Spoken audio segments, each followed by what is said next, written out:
All right, good morning, everybody. We're going to get started here. I'm Dr. Adam Metzler, and on behalf of the Orthopaedic Institute at St. Eizabeth Healthcare, I'd like to welcome you to our 5th annual Sports Medicine Update. The Orthopaedic Institute is a partnership between St. Eizabeth Healthcare, OrthoCincy, Orthopaedics and Sports Medicine, and St. Eizabeth Physicians. The goal of the Orthopaedic Institute is to improve the care and delivery of musculoskeletal medicine by focusing on quality, outcomes, efficiency, and patient satisfaction. I'd like to have a special thanks to our sponsors of this event, Legacy Ortho, Arthrex distributor. Personal thank you to this team that's put this event together for the past 5 years. Scott Helton, Pat Cook, Karen Tepe, a lot of other people involved, Tony Hyatt, Matt Desjardins, and all of our great speakers today. Without everyone's support, we wouldn't be able to put on such a special event. Before we get started, I just want to make sure that everyone is familiar with the webinar control panel, which is located at the bottom of your screen. Questions may be submitted throughout the webinar using the question and answer bubble located on the control panel. If that's not already open, just move your cursor to the bottom of the screen for the control panel to appear, and then click the Q&A option. The screen will appear to prompt you to submit your question. We'll be answering all questions during the question and answer discussion at the end of each session, so please submit your questions in real time, and then we'll get to those questions. We're going to go ahead and get started. I'm going to announce all the speakers up front. This is obviously new to our system in regards to having a full virtual conference. So we're going to go ahead and announce everybody up front. Again, this will be recorded, and later it can be viewed later as well. So our first speaker today will be Kathy Boehmer. She's a physical therapist and certified athletic trainer. She's a board certified clinical specialist focusing on sports physical therapy. She has significant expertise in treating recreational, high school, collegiate, and professional athletes for over 25 years. Her areas of interest include treating hip and knee injuries, sports hernias, and athletic low back pain. Our next speaker to follow that will be Dr. Mike Miller. He's a graduate of the Ohio State University School of Medicine and completed his residency in family medicine from St. Eizabeth Healthcare.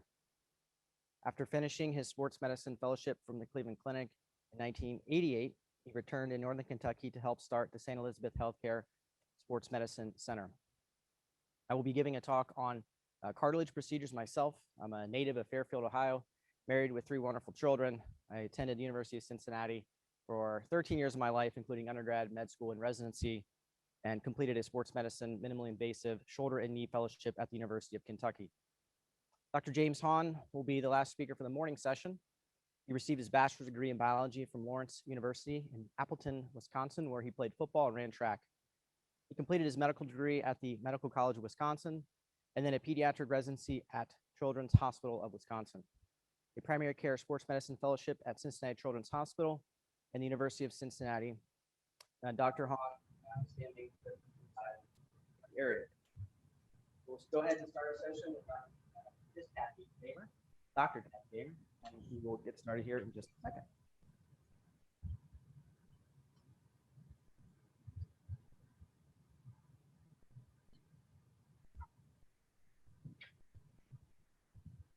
Good morning.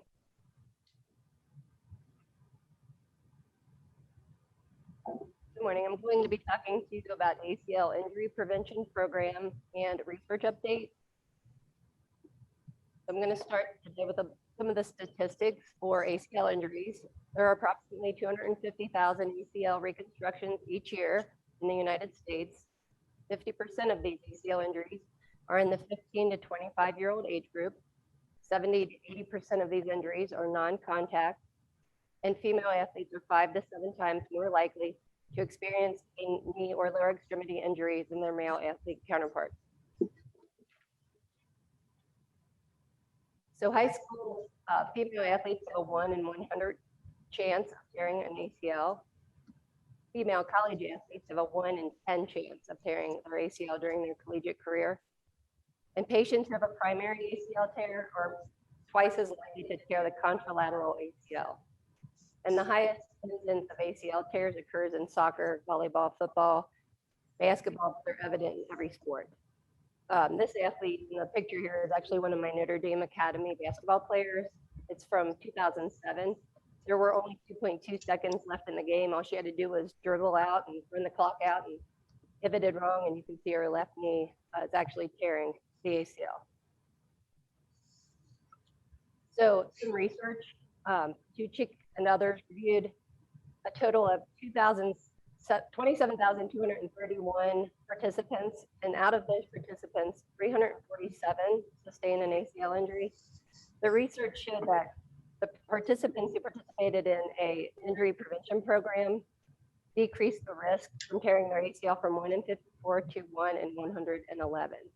So their findings recommended that we target younger athletes, we incorporate neuromuscular control exercises, and use trained personnel who incorporate lower body strengthening exercises such as the Nori hamstring exercise, lunges, calf raises, and then a big focus on landing stabilization, so like a jump, hop, and hold. Another study that I looked at was a meta-analysis from Attar and Ashari. They performed a systematic review to meta-analyze the existing meta-analyses as the effectiveness of the FIFA 11 program. The FIFA 11 injury prevention program actually focuses on soccer athletes, and it includes exercises that work on strength, proprioceptive awareness, and aesthetics. And out of the athletes that did that, from 1990 to 2018, there was a 34% reduction for all injuries and a 29% reduction to injuries from other events. That means evidence suggests that while playing soccer, the people that participated in this program had a much less risk of tearing their ACL. In another study, these researchers reviewed 5 electronic scientific databases studying the efficacy of ACL injury prevention programs. Their findings suggested a significant reduction in ACL injury rates up to 53% for athletes who participated in injury prevention programs. Their recommendations are that ACL injury prevention programs can be designed with an overarching practice framework. Their recommendations include plyometrics, strengthening, agility, proper landing technique. Basically, what this research is saying is that you can design your injury prevention program to target specific sports or populations as long as you include kind of a basic understanding of these concepts. So what is the ACL injury prevention program? This program works at focusing on how we can improve the way athletes move in order to help them prevent injury. The focus is on technique and skill, and training can take place year-round. It can be pre-season, or it can be an in-season maintenance program. But when should you start your program? Training is most beneficial if athletes begin at a younger age. The target age is about age 12, but definitely for the 12 to 18-year-old age range. Younger athletes will have better improvement in body mechanics than teenagers will. So basically, the younger you begin these programs, the better these athletes will be able to advance throughout their middle school and high school years. The program should be continued yearly until the athlete is skeletally and muscularly mature. So here at St. Elizabeth, through the Orthopaedic Institute, we developed our injury prevention program to include 5 components. The first is dynamic or functional warm-up. The second is neuromuscular balance. The third is jump training, specialization. And the fourth is plyometrics, and then finally strengthening. So the dynamic functional warm-up is a series of movements that involve dynamic activities and sport-specific movements that maximize active range of motion and prepare the body for the demands of sports training and competition. If completed properly, these programs actually may enhance your athletic performance and improve the injury. So in our program, the dynamic functional warm-up, this would just be one example. So this is a high knee exercise. You could include lateral shuffle, back pedaling, karaoke, knee hug, anything that would get your athletes ready for sport, or if they're in their injury prevention program, just anything to get the body warmed up so that they're ready to focus on the next move. So the next phase is a neuromuscular balance phase. This is poor balance and control have been linked to lower extremity injury.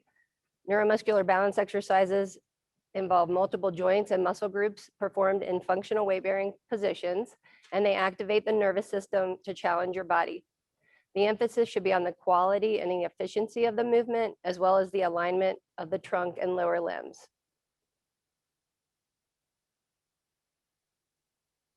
So I picked a few of each of the exercises in each category. We did a beginner, an intermediate, and an advanced phase. So the first one for neuromuscular balance in the beginner phase is a single leg balance exercise. Everyone for the past 20 plus years, the young families will ask me if their child could work on one exercise, what would it be? And I tell them single leg balance. It's one of my favorite exercises. I tell my athletes post-operatively when they brush their teeth to stand on one leg and balance and try to keep their hips and core engaged. That actually kind of builds and is the building block for a lot of the exercises that we do. Once they can master a single leg balance and hold it with good technique, we kind of advance them to a clock exercise where they would point to the lines on the clock, and then they could advance to a single leg ball toss. If they're by themselves, they could toss the ball in the air, they could toss it against the wall, but if they're in a group setting, they can toss it to one of their teammates. The next phase of the neuromuscular balance phase would be single leg balance on an unstable surface. So these athletes are balancing on a foam roller or a noodle. A pool noodle works great. You've got a pool noodle in half. I've had kids roll up a towel at home and balance on that, or a folded pillow. If they're allowed, I let them stand on their bed and balance so they could do any kind of balance on an unstable surface. Then they can advance to a single leg balance clock on an unstable surface. And then off of the unstable surface, they would begin a single leg squat with good technique, watching the alignment of the hip and the knee. The third phase would be the advanced phase, and they would do a single leg balance on an unstable surface with ball toss, then a single leg squat on an unstable surface, and then a lateral bound exercise. So moving on to jump training and landing stabilization. Sine et al. Reported that faulty mechanics during dynamic movement that cause excessive valgus force at the knee increases the risk of ACL injuries. These faulty mechanics may be a result of lateral displacement of the trunk, unequal limb loading, and lack of control to avoid the valgus knee position. These altered movements take place. They put the ACL at risk. They're best identified in the fatigue state. So, late in a game, late in a training session, you have to really kind of cue your athletes to be aware of their technique and their positioning throughout these programs. The faulty movement patterns are modifiable and should be addressed in your injury prevention program. So this is a big key for our athletes in this program. So what is an optimal position? Kneecaps facing forwards. Oops, sorry about that. Wait a minute, went too far, sorry. There we go. Kneecaps facing forward, hip and knees flexed. I like to get them flexed to about 20 to 30 degrees so that they can allow their muscles to absorb the force. And then the cue should be to land softly. So if they come down hard on the mat when they're doing their jumps, you try to tell them to land softly and to use those muscles to engage, to absorb the force. So some beginner exercises in this phase, the double leg box drop. And this is Reese doing a single leg box drop, and his alignment is great. His hips are even, knee slightly flexed, knee over toe, and everything's in a nice alignment. And then a double leg side to side hop would be another example. So this is Jade. She's going to be our intermediate phase, the double leg box drop into a jump, and then a single leg drop lateral hop to the opposite side. See her. So she's going to drop, and then she's going to move to the opposite side and land that. And you're watching to make sure she can maintain that balance, maintain the hip control, maintain the proper knee alignment. And then a single leg side to side hop would be another example. So the advanced phase would be some 90-degree single leg hops, single leg hop, jump, single leg drop, jump, single leg hop, and then some skaters. This is a skater exercise. It's one of my favorite exercises.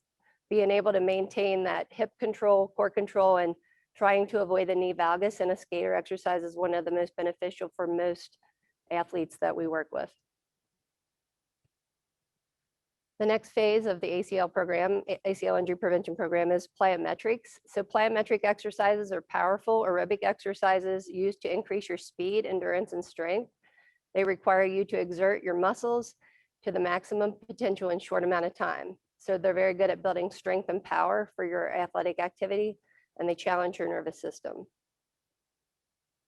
So some plyometric exercises at the beginner phase are the alternating box taps, broad jump, and a single leg forward and backward line hop. At the intermediate phase, you would have your jumping lunges and the repeated tuck jumps and single leg hops. So our athletes here in this picture are doing the repeated tuck jumps. They both look fabulous, which is really hard to get two athletes at the same time looking this great. They have their hips are even, their knees, the knee height's the same, their positioning's great. So just kind of making sure that you cue your athletes to be in proper alignment. Again, one of the most important things. And then the advanced plyometric phase would be a single leg vertical hop. So you're going for height. So I'll have people do like a high knee skip to warm up, but in this phase, you would really want them to get some height, and then they need to be able to land it with that soft knee and good alignment. A single leg zigzag bound and 180-degree jump lunge. So the next phase is the strengthening phase. So why is strengthening important? Muscle weakness is a modifiable risk factor, specifically weak glute medius, glute minimus, quadriceps, hamstrings, and your hip abductor muscles. So weakened quadriceps may decrease knee flexion control. Weak hamstrings and hip abductors would lead to an increased valgus load on the knee. And weak core musculature will lead to decreased trunk stability and or lateral pelvic movement, which puts your athletes at more risk. So some exercises in the strengthening phase would be a squat. And I didn't actually divide these into beginner, intermediate, and advanced for this presentation, but certainly when they start with body weight squats, you want to work on the proper alignment, knee position, hip angle, and then some single leg calf raises. The Nordic hamstring has been one of the most researched and one of the most highly recommended exercises for ACL injury prevention. So that's the one on the far right here. And then forward lunges and lateral lunges. And then as you progress through the phases, you could add, obviously add some kettlebells or hand weights to this exercise, or even the bar. And then the push-up side plank and the modified side plank with hip abduction. And if anybody's worked with me or my athletes, you know that I always add core exercises into just about every program that I do, no matter what sport you're seeing me for. I pick 4 exercises because that tends to be the most recommended for compliance, especially for high school athletes. So I'll pick 4 exercises. I kind of joke and call it my core 4. I might give them a bridge, a side plank, a push up, a plank. Just pick something that works on that hip control and stability. So this is actually a video that is part of our ACL injury prevention program here at the Orthopaedic Institute. So this is how the final product is going to look.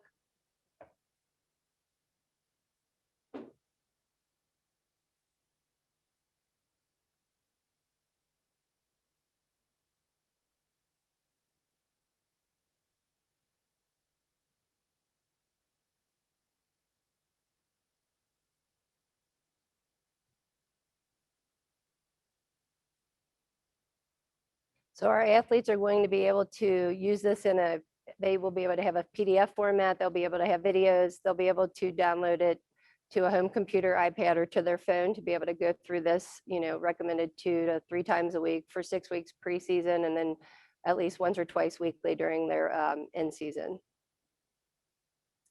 So kind of a neat little acronym that I got from Singh and Verma. They're doctors of physical therapy, kind of a take-home message for this part of the presentation. For ACL, accentuate balanced body motion, control limb rotation, and land with the leg, with the knee bent at the hip and knee. So those are just kind of a nice little way to think about what you should target your ACL injury prevention program towards. So thank you so much for your time.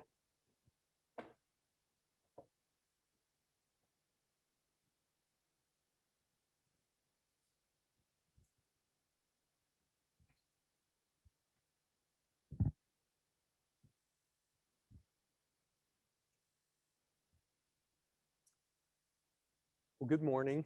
I'm really grateful just for the opportunity to share some information with you all about COVID-19 and the COVID-19 illness, and in particular, return to play or return to exercise.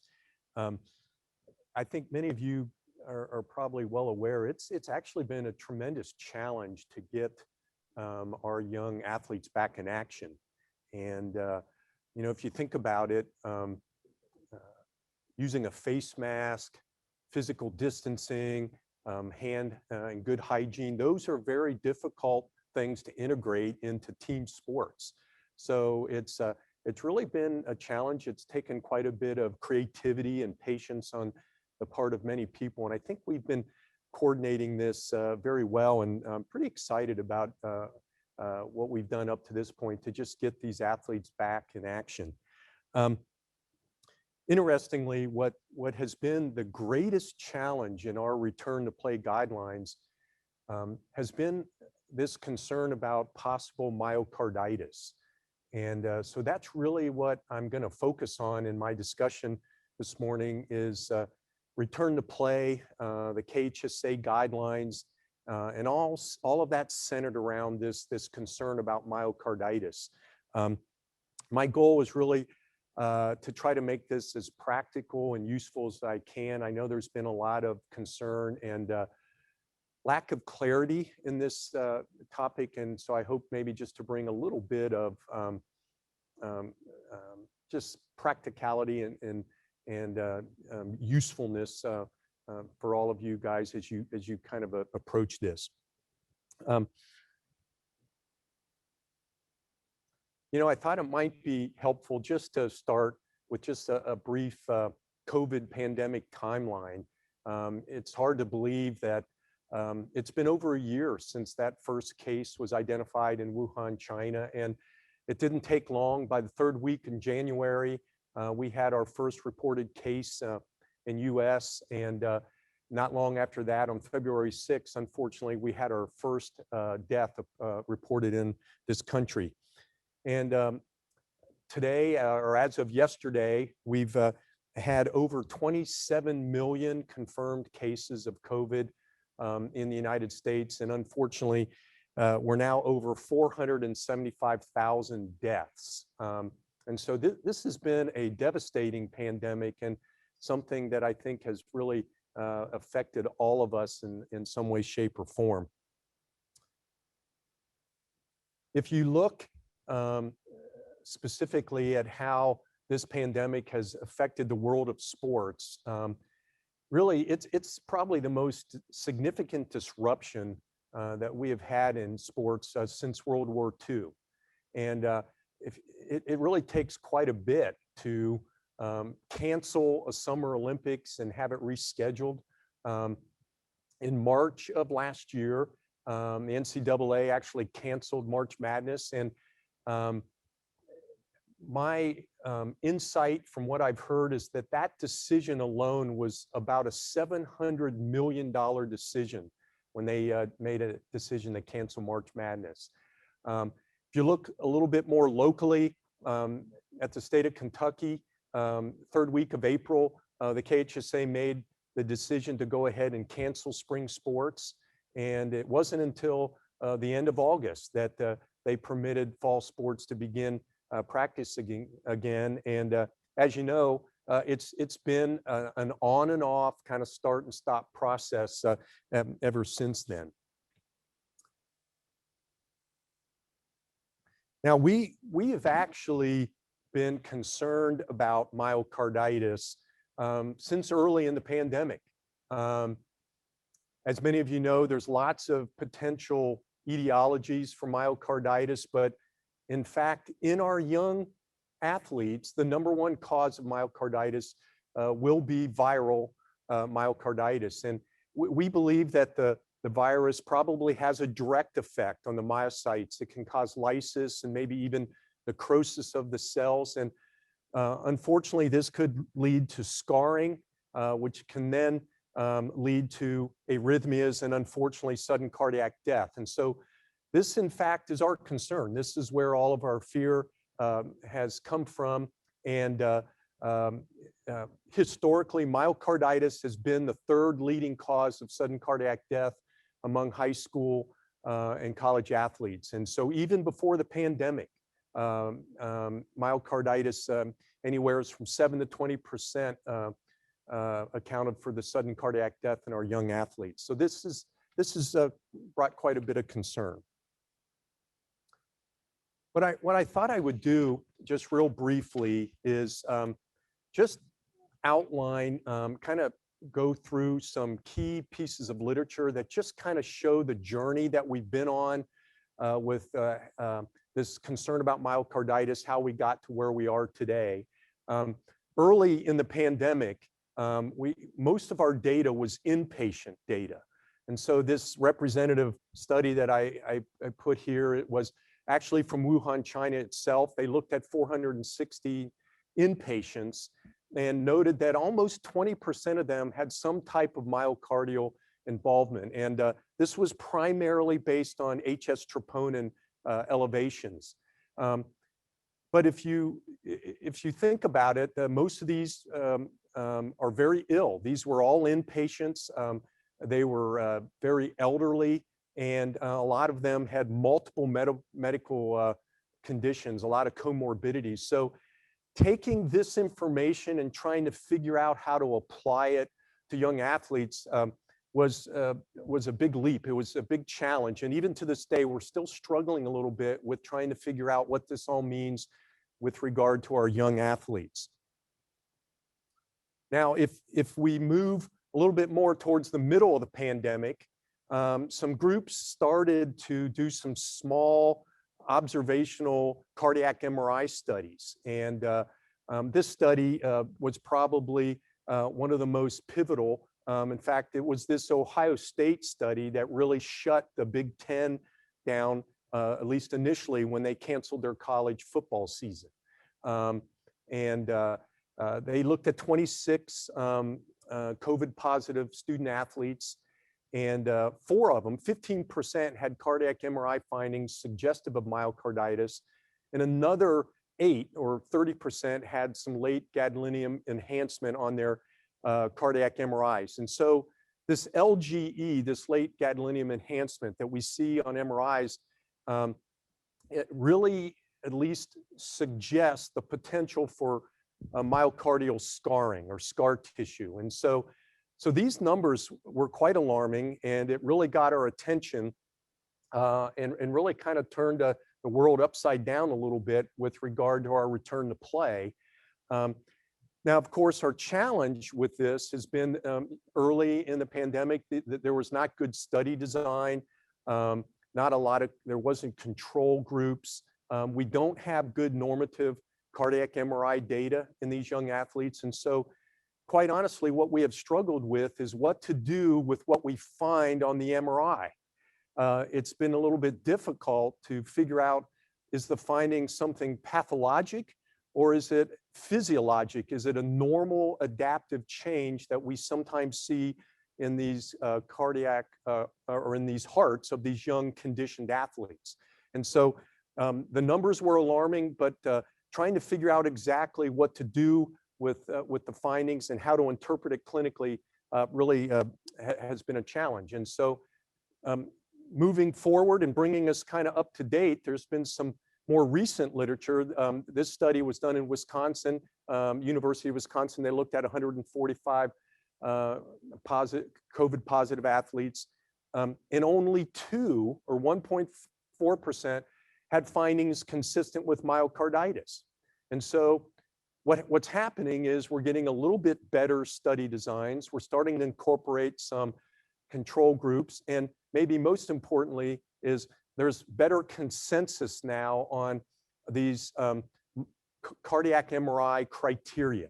We're getting a little bit better at interpreting these MRIs. And so, and I say this very carefully, but there's been this study, there's been one in Vanderbilt. I'm aware of a Hungarian study.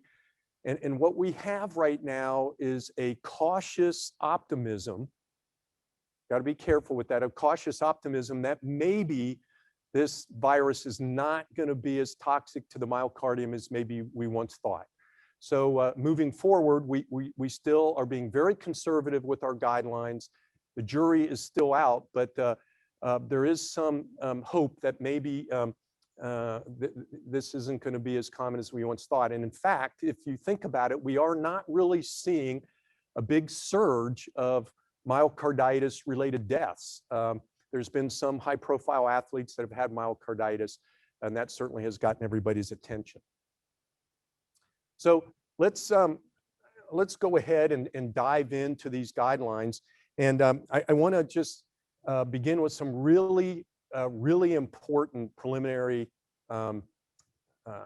comments that I need to make that are really key. So as literally as we speak, the KHSA is updating their guidelines, and they're not official yet. They will probably be approved. I anticipate that they will be approved this coming Thursday, Friday, or Thursday, I think it's February the 18th. And then shortly after that, they will be on the KHSA website. So I can tell you that there will be an algorithm that's published and a return to play form, and they have really done a wonderful job. They're much more practical and useful than the previous guidelines that we have in place now. And I think you will find them to be very, very helpful. And we've gotten a lot of feedback that one of the challenges that we've had here in Northern Kentucky is that our current KHSA guidelines are a lot different than Children's Hospital guidelines. And a lot of us are under the umbrella of Children's Hospital, and there's been a little bit of a discrepancy there. So rest assured that we are soon going to be all consistent, because the common theme is the American Academy of Pediatrics. So it's the new American Academy of Pediatric guidelines that were adopted by Cincinnati Children's Medical Center. And this is the guideline now that we have recommended to the KHSA. When I say we, there is a KMA, Sports Medicine Advisory Committee. It's a physician-based group that advises the KHSA. And we have recommended that the state of Kentucky, through the KHSA, that we also adopt the American Academy of Pediatric guidelines. So hang tough. We just have a few more days of the old guidelines, which are a little bit outdated. And I think we're all going to have a nice, consistent, user-friendly set of guidelines that'll probably be published hopefully at the end of next week. I thought I would just take just a little bit of time and just briefly mention about the definition of a mild illness, moderate illness, and a severe illness. The reason I think this is important, as you guys know, that this is how we break up the guidelines. And in my humble opinion, I don't think the literature has done a great job of defining mild and moderate illness. I think they've kind of left us hanging a little bit. And so on the guidelines that we are adapting, our updated guidelines, they're using what the American Academy of Pediatrics has defined as a mild and moderate illness. And to be honest with you, they're very simple very user-friendly. So what I did, and we won't spend a lot of time on this, is I took a combination. I took the Cincinnati Children's Guidelines, American Academy of Pediatrics, the American College of Cardiology, and maybe just a little bit of my own insight. I have just summarized maybe a little more detail of what a mild COVID illness might look like, a moderate COVID illness, and a severe illness. And my hope is that maybe you guys can use this as a reference as you're treating these individuals, and just use this as a guideline. So very briefly, a mild illness defined by the American Academy of Pediatrics is less than 4 days of a fever greater than 100.4, a very self-limiting fatigue, and you could even put a self-limiting kind of a myalgia, nothing real intense here. They might have a mild cough, but they're not short of breath or having chest pain, mild upper respiratory, mild GI type symptoms, headache, loss of taste and smell. And hopefully that just gives you an idea. This one is by far and away what we're going to see most often. Most of our young athletes are going to be asymptomatic or have a mild illness. Now, if you move up to moderate illness, American Academy of Pediatrics defines it as greater than 4 days of fever over 100.4. Now the fatigue and the myalgias are getting much more intense. These moderately ill athletes, this virus has really knocked them down, and they're in bed having a difficult time. They're very weak. If they have a cough, it's more associated now with shortness of breath or maybe some atypical chest pain. American Academy of Pediatrics and Children's Hospital will use non-ICU inpatient stay, and then evidence of the multisystem inflammatory syndrome. This syndrome, fortunately, is relatively uncommon. It usually is in children under the age of 12. We think it's kind of an excessive immune response, and it can be multi-organ. And fortunately, I think it's uncommon. I've not seen, been, or even heard of anybody that I've interacted with that have had this. A severe illness, I think, is pretty self-explanatory. These people are lethargic. They might be hypoxic.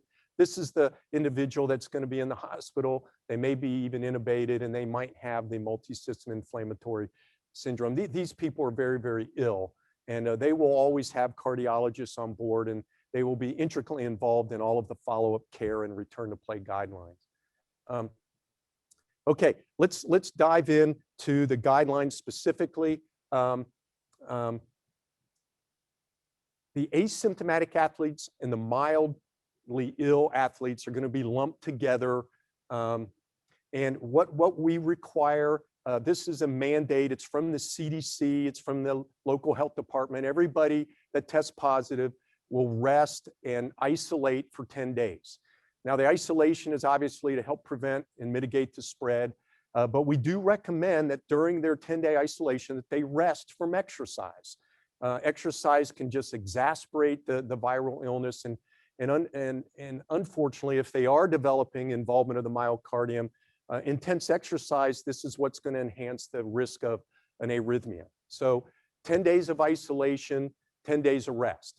At the end of their isolation, if they are symptom-free and afebrile off medicines, then it is recommended that they see their primary care physician. A comprehensive H&P will be done, but the core focus will be on the cardiopulmonary system. So primary care physicians are going to focus on things like, do you have unusual shortness of breath, unusual fatigue, chest pain, palpitations, dizziness with exertion. And they're going to focus on new murmurs or gallops or rubs that they might hear on their auscultation exam. If the cardiopulmonary assessment by the primary care physician is normal, then no cardiac testing is recommended in these individuals, and they can be cleared for return to play. And there is a gradual return to play that we are recommending. The KHSA is actually requiring it, and I'll show you that on the next page. So let me just do a quick summary of this page, because this is what we're going to see the majority of the time. young, healthy athletes that are either asymptomatic or have a mild illness, what needs to take place? They do their 10-day isolation along with their 10-day rest. When they finish their isolation, as long as they're asymptomatic, they see their primary care physician. They have a focused cardiopulmonary exam. And once they are determined by the physician to be healthy, they are cleared. They have to have a written note, and they go back and they get a 7-day gradual return. Fortunately, in our area, all of our athletic training network is extremely well-versed and educated in all this. And what's such a blessing for all of us physicians is we have that peace of mind when these athletes take that note and go back to school, that we've got someone there that's going to help monitor them and help with this return to play. I put this is the return to play criteria. It's really pretty basic. It's all about aerobics, and they just gradually add intensity and duration. It's really over a 6-day period. By that 7th day, they're actually able to return. And this 7-day gradual return to play is already incorporated in the return to play form that you can download off the KHSA website. So they've really done a good job. You can see the algorithm with all these guidelines on the KHSA website. And then your return to play form, you can sign it, and they'll take this back to the athletic training and the coaching staff at their school, and they will already have this 7-day gradual return already there. They've really made a sincere effort to make this go pretty well. Moderate illness, okay, so these are the exceptions. We're not going to have too many kids that are moderately ill. So let me just point out a couple of differences here. They will do their 10-day of isolation and rest. They will then see their primary care physician. But here's a huge difference. The American Academy of Pediatric recommends that in these instances that these kids be referred to a pediatric cardiologist for appropriate workup as needed. And most first-tier workup will involve HS troponin, ECG, plus or minus an echocardiogram. After these individuals are cleared by their cardiologist, then they once again will return gradually with a 7-day gradual return.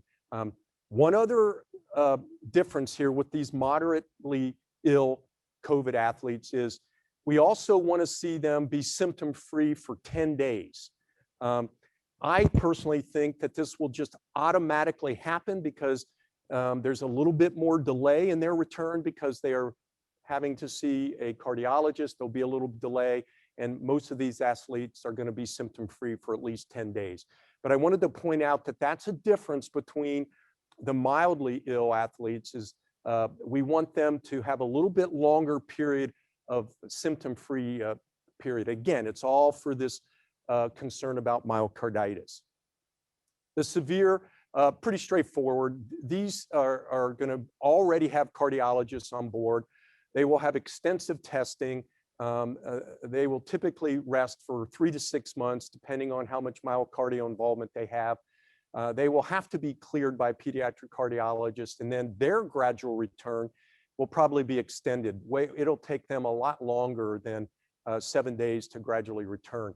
One of the things we've been seeing is, irrespective of the myocardium, a lot of athletes who do not have myocarditis, but have had a COVID illness, they are struggling with exercise intolerance. And so we just have to be patient. We can't push them through this. We need to bring them back kind of gradual and slow. Okay, so quick summary. I think all of you will agree that this is this information has caught a lot of us by surprise, and this is very inconvenient for a lot of coaches and parents and athletes. And I just think the better job we all do of getting the word out and educating not only healthcare professionals, but parents and coaches and athletes and school administrators. I think we all need to work together and coordinate this care. And I think if we get this information out ahead of time, I think it'll gradually be integrated in our culture, and we'll be able to accept it, just like we did with concussions. It took a long time for the concussion management and the return to play to be accepted. And I think it's just going to take a little bit of time here as well. These guidelines are going to change frequently. And so we all need to keep our eyes and ears open. I think a month from now, we might have a new set of guidelines. And hopefully, we're not going to see much myocarditis at all. And those are my last few comments. Most of these young athletes are going to recover uneventfully. Most of them are not going to require extensive testing. I think we're going to see the vast majority of them do very well. But just be aware that that gradual return to play, that is a requirement from the KHSA, and it's really, really important.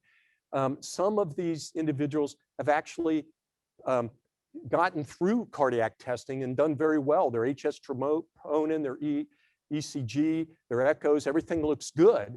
But the first time that we recognize some trouble is when they start to go back. So the gradual return to play is a really key, important part of this whole process. And lastly, I just wanted to make a mention. Unfortunately, that we might have an athlete that has a syncopal episode or collapses, and we just want to be ready, have our AEDs all charged up, and just take this time to review the emergency action plan. Thanks. Appreciate everybody's time.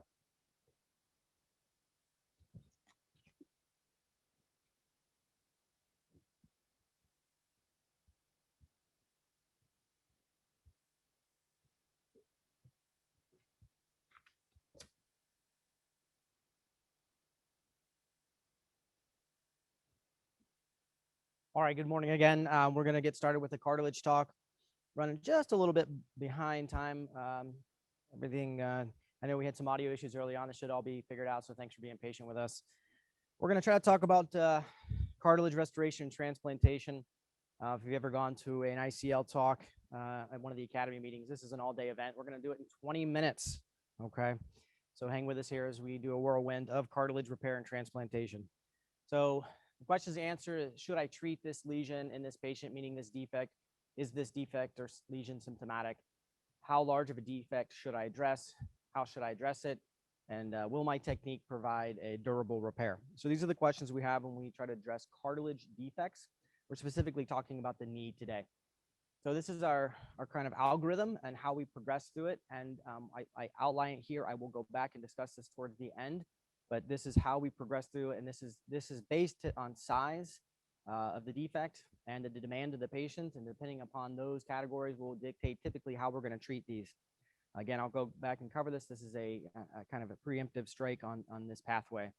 So we know for a fact that from William Hunter said in 1743, way before we could scope any knee, from Hippocrates to present age, it is universally allowed that ulcerated cartilage is a troublesome thing, and that once destroyed, it's not repaired. And so we have this information. We've known this for a really long time, and it's one of the hardest things to deal with. And the reality is that it's hard to deal with because of certain characteristics.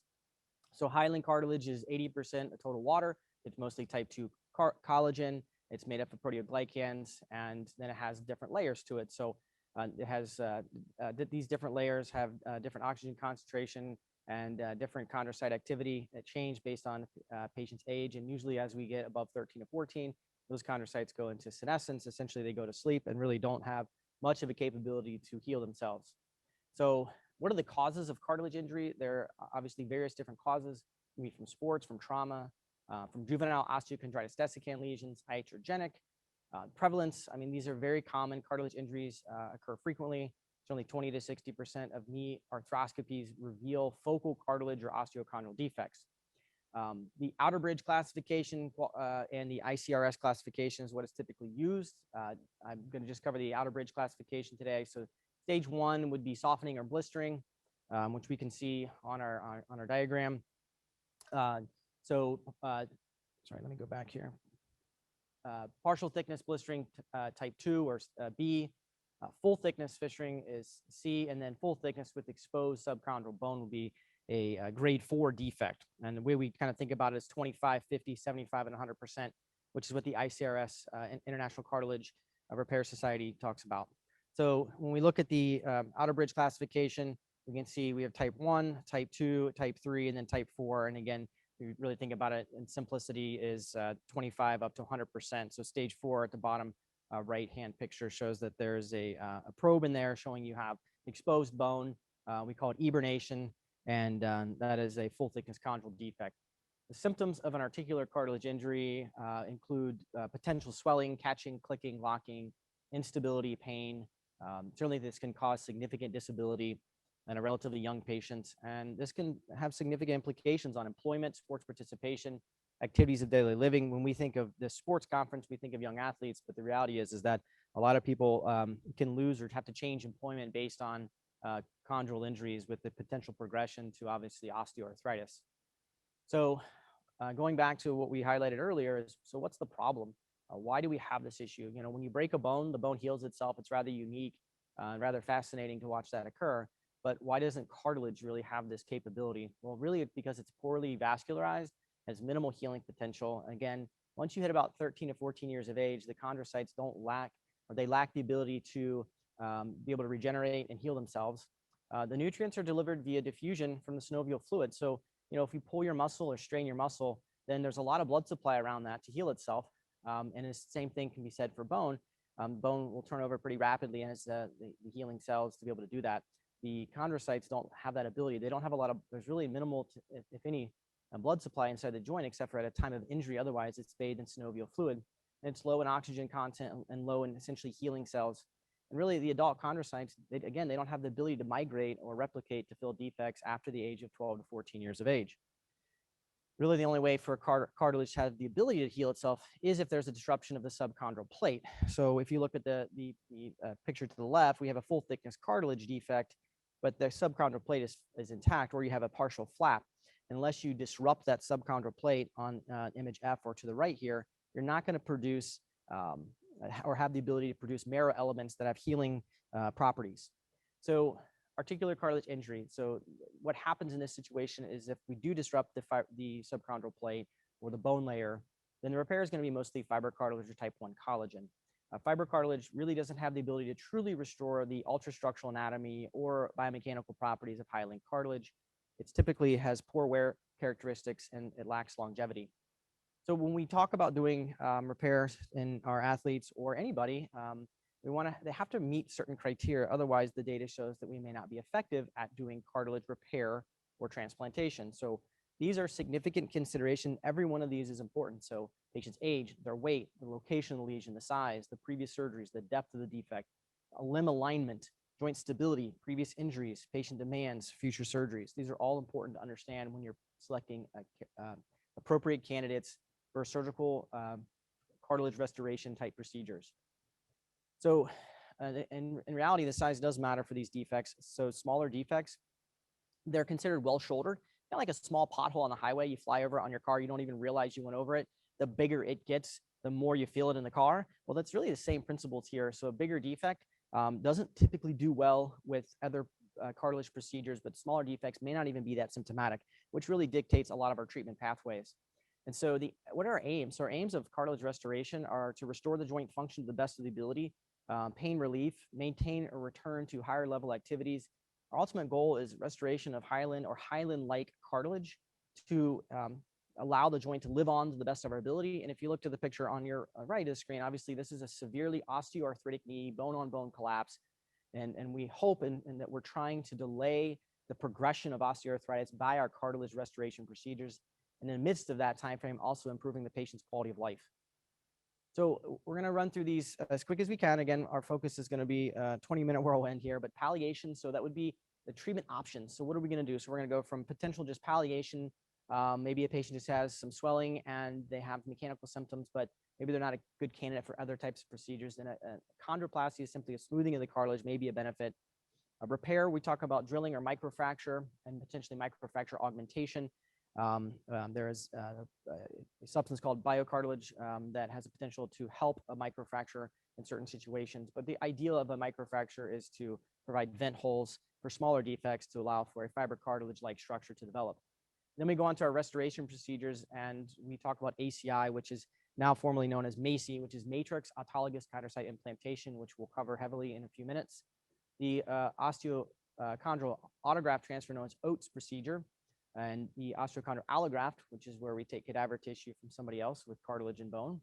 And then the particulated juvenile articular chondrocytes, also known as de novo, is also an option for restoration of cartilage.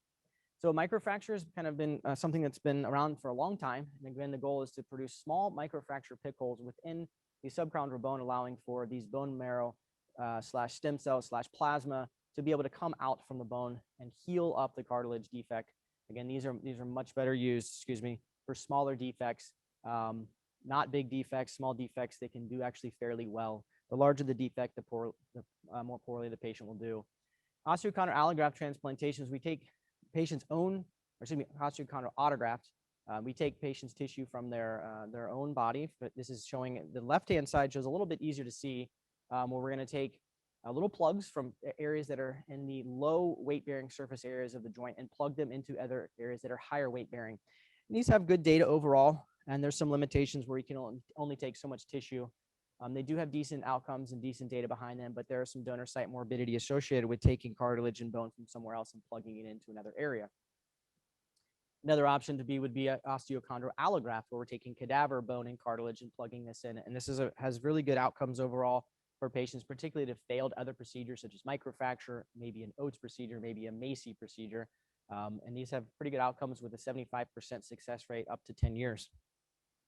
The de novo procedure here, which is the juvenile particulated articular chondrocyte, essentially this is younger patients who have donated the cartilage, and the cartilage then is transplanted. These are living chondrocytes, again, from a donor, and they do have some decent outcomes and data, but again, this is also from a donor. So I want to talk a little bit about MACI, main focus of the procedure, because this is the only thing that you actually harvest the patient's own cells, grow in a lab, and re-implant into them. And it's been shown to have some excellent outcomes. So what is MACI? It's characterized autologous cultured chondrocytes on a resorbable membrane, and it had significant cells per centimeter squared. And it's essentially customized by the surgeon for the exact fit and size of the shape of the defect. So on the bottom left, we're going to cover this a little bit more, but essentially what happens here is we're going to harvest some cells from an area of the cartilage that are non-weight bearing and just need a small amount, about the size of a Tic Tac. You send it to the lab. The lab actually characterizes the cells and multiplies the cells over a course of about 2 to 4 weeks, and then subsequently puts it on our 1,3 collagen membrane with million cells, and then we can implant that in. And the fascinating thing is that grows, and that grows the patient's own cells. And again, I'll go over a little bit of that. So what are the key features of MACI? So it can be implanted via a mini arthrotomy. It can be done and secured with a fibrin sealant alone. It's less invasive than the previous version, the ACI, which had to be sutured in, and the cells were injected into and around the graft. It's versatile and flexible. It conforms to most defects. It's controlled, uniform dose of cells, regardless of the defect size. So the whole membrane, across the entire membrane that's implanted, the cells have uniform number of cells per area. It permits the use of sutures or sutureless type devices, and can be simply glued in with a fibrin sealant. And it has proven results. It has over 17 years of clinical experience outside the US, and the main study that we go off of is our SUMMIT trial, and it's been FDA approved. So this is an insurance approved by most insurances. And so what we see is the data behind this. And so the SUMMIT trial looked at the prolonged data, looked at 5-year outcomes, and they compared microfracture, and they compared MACI, again, matrix autologous chondrocyte implantation, and they found that there was sustained and significant improvement of the MACI procedure over a microfracture, over 50% improved pain function with the Q score at the 5-year mark. So which patients are good candidates for MACI? So we want a defect that's typically greater than 2 centimeters squared, full thickness defect associated with pain and impaired function. Our patient age group is typically 18 to 55, able to perform a significant amount of rehab, realistic expectations, and personal considerations such as job demands. And the reality is we're looking for focal cartilage defects. We're not looking for multiple defects. Those typically don't do very well, but a focal cartilage defect is something that's going to do very well. How do we attack this then? So this is going to require a diagnostic arthroscopy. So we're going to go in, we're going to take a look at it, and we're going to define, is this a contained defect, meaning does it have good borders around it? Is it unstable? Is there is the cartilage undermining? Is there bone loss, and how much bone loss? And then evaluate the dimensions and bony involvement. What's the surface area? Making sure they don't have a bunch of other arthritis around that area, meaning increased cartilage wear. The bony involvement, if it's more than 6 millimeters, been shown to be effective to bone graft that. If it's less than 6 millimeters of bone graft, we don't have to bone graft that. We can do an isolated MACI membrane procedure. Okay. So the defect, again, going back to the size, we have a patient who has a defect. We can see that here. And then we're going to address that at this point. Once we've defined that and we've performed an arthroscopy and feel that they're a candidate, we're going to go ahead and we're going to take a cartilage biopsy. We're going to send it to the lab. We're going to grow it on the membrane, and then we're going to implant it. Okay. So what this looks like here on the bottom left-hand screen, we have a defect. We have these specialized cutters. We're going to go ahead and we're going to use a gentle mallet. The mallet I use is not that big as it demonstrates in the video, but it's a small little gentle tap. You define the borders of it. You take off the cutter, and then you use ring curettes and knife to sharply dissect the areas and outline the area that you need to graft. This is the area that's diseased, and this is the area that we're attacking. We can typically do this to a relatively smaller area. Once we've finished our debridement, defining those areas, then we're going to move on and we're going to go to our templating for the defect. We're going to bring what we're cutting right now is the actual membrane. This is the MACI membrane. This is what is the 1,3 collagen membrane that has grown the patient's cells. We use our specialized cutter, and we gently and carefully handle this, as this has the patient's own chondrocytes. It is absolutely fascinating. They can take cartilage, which is in senescence, meaning asleep, and send it to a lab, and they activate those cells to grow. And again, this is their cartilage, your cartilage. And then we implant this. We provide a small layer of glue over top of the defect area. This is a fibrin glue, and then we carefully implant the MACI implant into the donor site, making sure that there's nothing above the border edges, making sure it's fully recessed. We provide gentle pressure for 3 to 5 minutes, allowing that glue to harden onto the implant. And then we provide a little bit of a peripheral fibrin glue to seal that. If necessary, you can put sutures on this. And frankly, I never do this anymore. I used to do the full ACI procedure, had to suture every one of these grafts in with 6-0 vicryl sutures. And this is absolutely fascinating how this stays put. I've done it in the lab. I've done many cases with this and been very happy with it. So this is a patient of mine. You can see a clear cartilage defect on the bottom or on the left-hand side of the screen here. This is a OCD, osteochondritis dissecans lesion, in an approximately 28-year-old patient with minimal bone involvement in a small fragment you can see on the screen to the right, and the MACI implant has been implanted in that center screen there. This patient's now 5 months out, and he is back to work. He works construction. This is another patient of mine who has another cartilage defect. This is also an osteochondral defect. On the left-hand side, we can see the defect on here on the medial femoral condyle, and the graft has been implanted in. That's the MACI graft. And this patient's 9 months out, back to work with no swelling and no pain. So the reality is that what we're trying to do is take a membrane, we implant it down into the defect, and then it grows. And what initially looks here, it's a little bit harder to see, but on the right-hand screen, you can see the brown is really the membrane. And what happens as you progress through the maturation of the cartilage over a 9 to 12 months window is your body grows the cells. The cells are on the bottom layer, and those cells will then grow up into that defect over time. And so at first it starts off and you have the different phases. So there's the early phase, 0 to 3 months. You have the implantation and protection. The cells are going to adhere to the bone and begin to proliferate through the defect. And then they're going to transition and proliferate and continue to proliferate the defect and spanning that matrix and growing up. And then the remodeling and maturation phases, there's expansion of the cell matrix into a more of a putty-like consistency, but progression of hardening until it's a durable repair tissue. Okay, and again, we can see that a little bit larger picture from moving from left to right here. And the functional goals when we talk about our rehab are really dictated on protecting the patient early on. We're going to have limited weight bearing. I'm not going to go heavily into the rehab protocols here because they're different if you do a cartilage procedure or MACI procedure, to the patella versus the condyles. But the bottom line is when you do a condylar defect, you're going to have to limit their weight bearing a little bit longer than the patellofemoral because the patellofemoral joint isn't loaded in full extension, but you're going to have them slowly progress their range of motion and weight bearing. And our protocol is here. You can look back at that. And also there we have our protocols written down as well. If you have any questions, you certainly can email us about those, but they are pretty complex. And so I do highlight that here.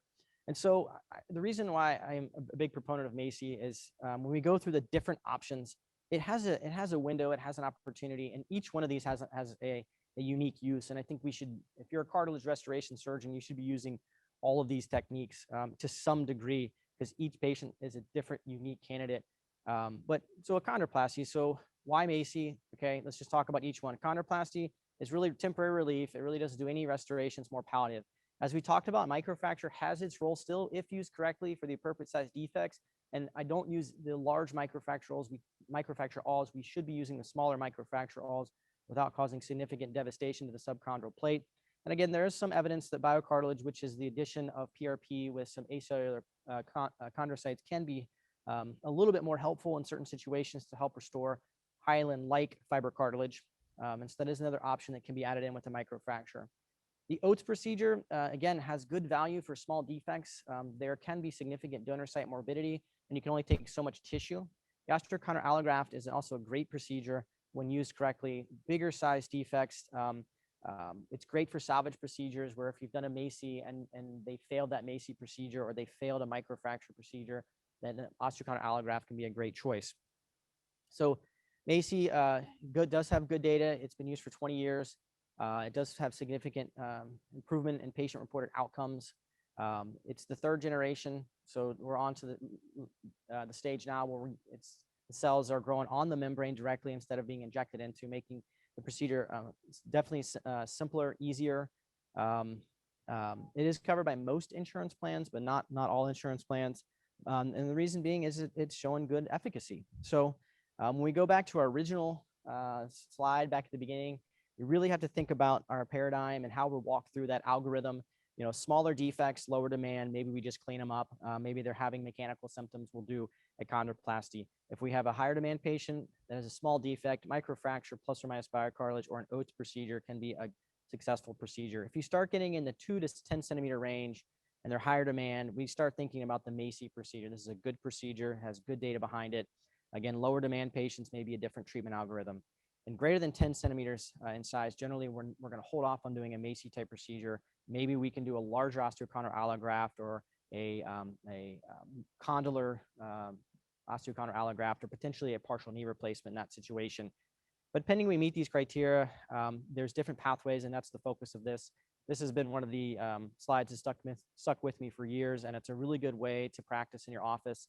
If you want to have this slide printed out, it can help you walk through the different sizes and the different defects and how you would handle it in a knee.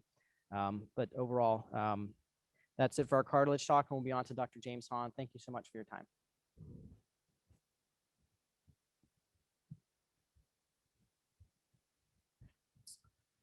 Thanks, Dr. Metzler, for putting this all on and for you guys all being here wherever in the world you happen to be. So I'll be talking about ADHD in general and then how specifically it relates to our athletes today. Overview, talk about how we define ADHD, the epidemiology, brief pathophys, my diagnostic approach and some of the challenges with that, our treatment options, and then special considerations with our athletes in particular. So attention deficit hyperactivity disorder, it's a behavioral disorder that has both a neurobiochemical and neuroanatomic basis. There are two main subtypes of ADHD, the more inattentive subtype and then the hyperactive impulsive subtype. So the inattention is the more can't focus, can't stay on task, easily distracted. And then the hyperactive is the more classic, bouncing off the walls, motor always going, can't sit in their seats, fidgety, blurting out answers, that sort of thing. The DSM have other criteria that must be met. Symptoms have to be present by 12. That's not to say that the diagnosis is necessarily made by 12. Typically, as kids progress through grade school, symptoms become more apparent as their ways to work around their kind of cover their blind spots become less and less effective as we're working through grade school and into middle school and beyond. Symptoms have to be present for more than 6 months. This isn't an acute issue. This isn't a bad test. This isn't a bad day. This isn't a bad week. If there is an acute decompensation in symptoms, I wonder what's going on. Did something happen? Some acute trauma? Because this is a long-standing, pervasive type of problem. They have to cause problems in multiple settings, typically at school and at home, but also on the sports field. If a mom comes to me and says, my kid, I can't get him to do his homework, he won't finish his chores, he's a disaster. And then if I ask about school, well, he's an angel at school. Grades are great, teachers love him. Then I say, well, what's going on at home? What do we need to address with that dynamic? Because this isn't ADHD.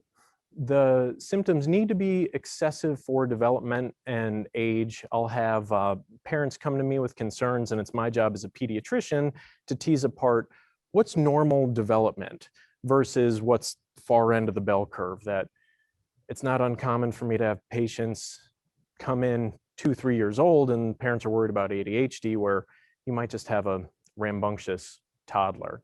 And then symptoms can't be caused by any other identifiable problem, either medical, psychiatric, social issues, which we'll get into some of those. So ADHD symptoms, it's not just academic, it's not just grades, it's not just homework. This affects every aspect of a kid's life. So it's their emotional well-being, it's behavior, it's how they interact with their peers, how they form friendships, and then athletic performance. So there's a lot we don't know about ADHD. It's thought to be related to a genetic imbalance of how neurotransmitters are metabolized, particularly in the prefrontal cortex. fMRI studies have shown hypoactivation in the prefrontal cortex, which is responsible for that more higher level functioning, that executive functioning, which is why we see the problems with ADHD that we do. There have been a number of different environmental factors that have been implicated over the years in the development of ADHD. We'll get into a couple of those kind of briefly. So ADHD is the most common behavioral disorder of childhood, depending on whether we're talking about primary care versus specialty care, whether a kid has a medical home versus not. The prevalence will change, but typically it's in the low double digits, low teens in terms of percentage. It's a myth that this is just an American thing or just a Western thing. This is a problem across all cultures and all borders. There's a pretty significant male to female predominance, especially with the hyperactivity, impulsivity subtype at a 4-to-1 clip. There's still a male predominance when it comes to the inattentive subtype, but less so than with the hyperactivity. Symptoms can evolve with time and they can diminish as people work into their adolescent and adult years, but most don't lose the diagnosis of ADHD. Maybe the symptoms progress, maybe the hyperactive symptoms are less prominent, but the inattentive symptoms might persist. The majority of people diagnosed with ADHD will still meet criteria for diagnosis into adulthood. And all this to say that a diagnosis of ADHD doesn't need to be a game ender or career ender. A number of famous athletes, uber successful, have thrived after a diagnosis of ADHD. So as common in the athletic population as it is in the general population. How we approach diagnosing ADHD, this is not easy. This is not a simple, straightforward process. This is not a objective diagnosis. There are no labs, there are no imaging studies. It's a clinical diagnosis. We're relying on a history of patients, of teachers, of coaches, of parents. And anytime we're talking about treatment with anything like a scheduled medication or a stimulant medication, you always need to be mindful of any secondary gain. So like with anything, it starts with a history. Particularly with ADHD, you focus on the prenatal and perinatal history. Prematurity, low birth weight, tobacco exposure has consistently been shown to have in association with increasing ADHD incidence. There's a strong genetic component. There are genes that have been identified with catecholamine metabolism that are affected in children with ADHD versus not, and about 3/4 of the genetic variance accounts for the phenotypic changes. Diet and nutrition is always implicated, whether it's sugar, caffeine, processed foods, red dyes, things like that, where those can certainly have an effect on behavior, but aren't necessarily causative when it comes to ADHD.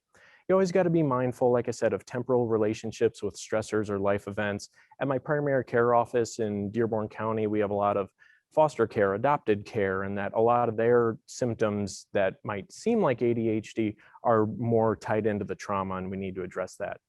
Sleep is huge. It's always huge, both the quality and quantity of sleep, that if you're not getting adequate sleep, it can affect behavior, it can affect grades, it can spill into all aspects of life. So asking about sleep disordered breathing, snoring, pauses in breathing, that if I open a kid's mouth and I see monster tonsils in the back of their throat, sometimes just getting a tonsillectomy can essentially be curative. So it's always being mindful of the other things that can mimic ADHD.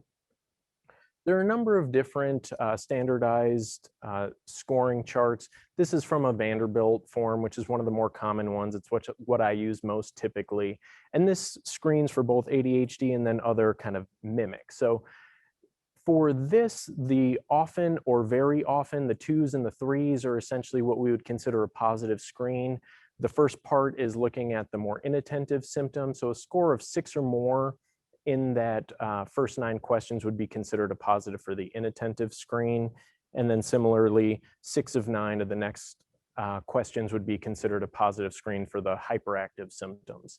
So I like to give these both to parents and teachers. If I can get multiple teachers, that's best. If a parent or if a child splits time between different houses, I like to get both homes input here. Like I said, it screens for other things like the oppositional, the defiance, the conduct disorder, anxiety, depression. I didn't include it here, but it also includes performance measures in terms of academics, peer relationships, sibling relationships, parent relationships.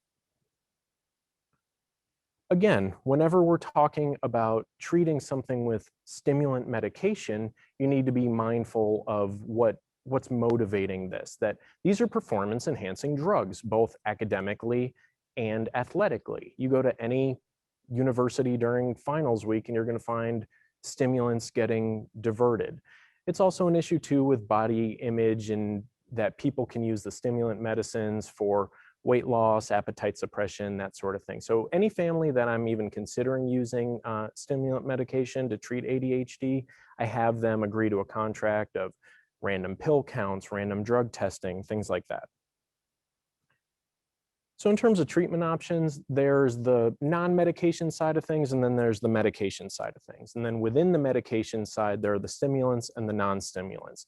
So the methylphenidates are the Concertas, the Ritalins, the Metadates of the world. The amphetamines are the Adderalls, the Vyvanses. There's a million different options, a million different formulations. Some are short-term, some are long-acting, things like that. And then the non-stimulants, they have a role, and we'll talk about those briefly as well. I won't get into all of the non-medication treatments, but all this to say, how do we as clinicians, educators, parents, coaches, how do we best help cater to these children? How do we help them bite off small bits of information at a time? How do we best help them to stay on task, to minimize distractions, to stay organized? When do we get counselors, psychologists involved for the behavioral therapy?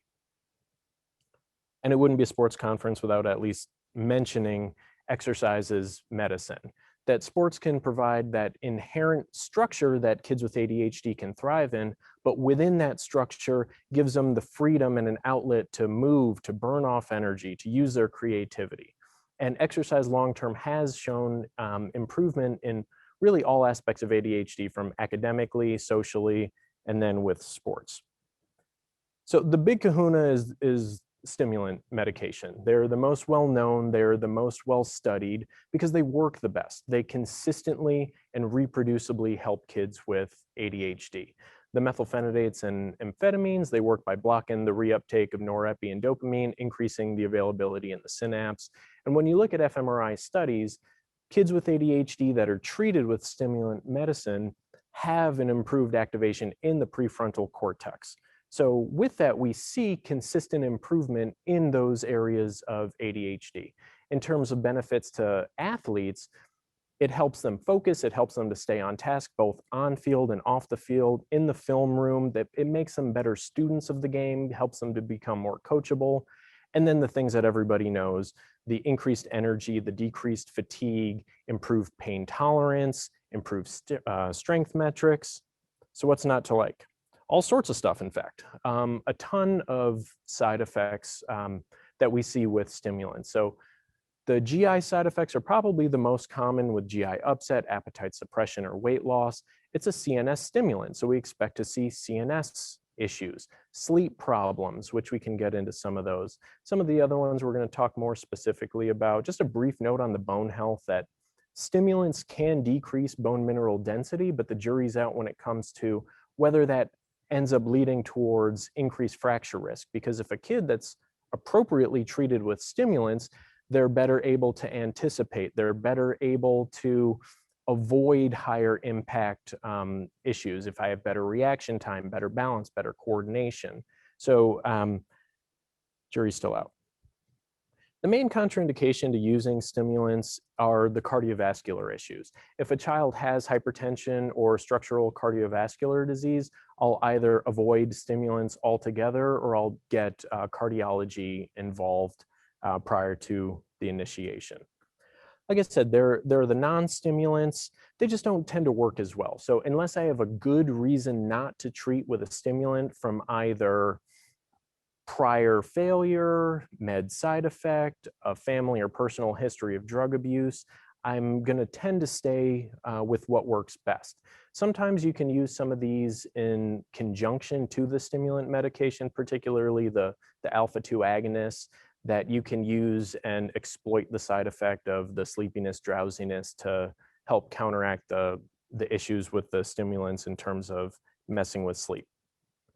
So how do we approach this from an athlete standpoint? It's really individual because everybody responds differently and everybody's needs are different.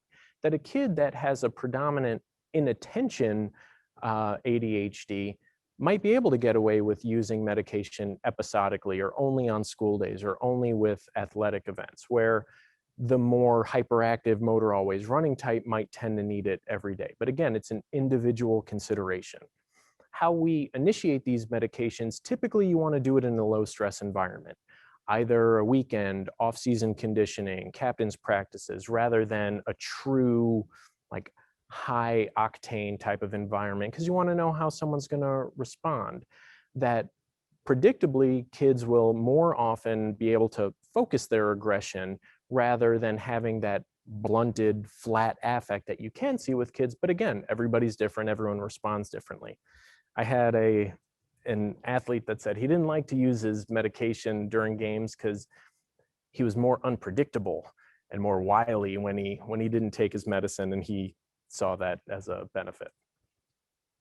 So in terms of cardiac considerations, we screen for both personal and family history of cardiovascular disease. You get baseline vitals, cardiovascular exam. EKG screening is a little bit controversial in that the American Heart Association recommends routine screening with EKG prior to med initiation. In response, the American Academy of Pediatrics recommended against the routine use of EKG prior to starting ADHD meds. I don't know many primary care docs that routinely use EKG on everybody as sort of universal screening prior to med initiation, and I don't either. The AAP cites that there's no increased rate of sudden cardiac death in patients taking ADHD medication. So typically I'll see these guys back a lot more consistently in the beginning within the first month or so to say, how are we doing in terms of side effects? How are we doing in terms of efficacy? Are we having weight loss? Are we having blood pressure, cardiovascular issues? And then once we're stable and we've got a good handle on side effects, then we see them a little bit more spread out, maybe in the neighborhood of every 3 months or so. So these are stimulants. We expect a modest increase in blood pressure and heart rate. If an athlete's responding beyond these more modest increases, that's when we say, do we need to get cardiology involved? Do we need to think about switching medication? Do we need to change dosing? And this is another thing to keep in mind, for example, if we're doing mass physicals and we're reviewing vital signs, that it's important to note whether a child has been taking their medication or not. So there have been case reports of sudden cardiac death related to stimulant use, but in terms of meta-analysis, there's no relationship. There is, however, an association with arrhythmias or ER visits for symptoms, but even within those, that's typically for kids that are using medications either not as prescribed, using it in higher doses than are prescribed, or people that are getting medication from places that they shouldn't be. In terms of heat illness, kids taking ADHD medication are at an increased risk for heat injury. The increased energy, decreased fatigue, it can mask those symptoms. Having a decreased perception of the increasing heat leads to being less responsive to elevated core temps during exercise. So my biggest fear are the overweight child, the deconditioned child who comes in for 2-a-days in the sun and is taking stimulant medicine. So those are the guys that need more education than we otherwise would in terms of proper hydration, coming into the season in shape. And these are just the guys that we want to keep an extra close eye on, particularly in preseason and when we're exerting ourselves in the heat. Concussions can get tricky when it comes to ADHD. Kids with ADHD have an increased risk for having concussion, but beyond that, they're at a higher risk of having increased symptom scores following a concussion, but also prolonged recovery after concussion, on average taking 3+ more days than those without ADHD to recover. We got to keep in mind the goal for concussion in general is to get people back to their baseline, that you got to compare apples to apples. We expect kids with ADHD to not do particularly well when it comes to the neuropsych testing like impact. So if we're using impact as a tool, we need to make sure that if a kid is taking medication for ADHD, that they do it for both the baseline and the post-injury testing. And similarly, when we're looking at symptom scores, that I don't necessarily need a symptom score to be 0 before we start a return to play progression.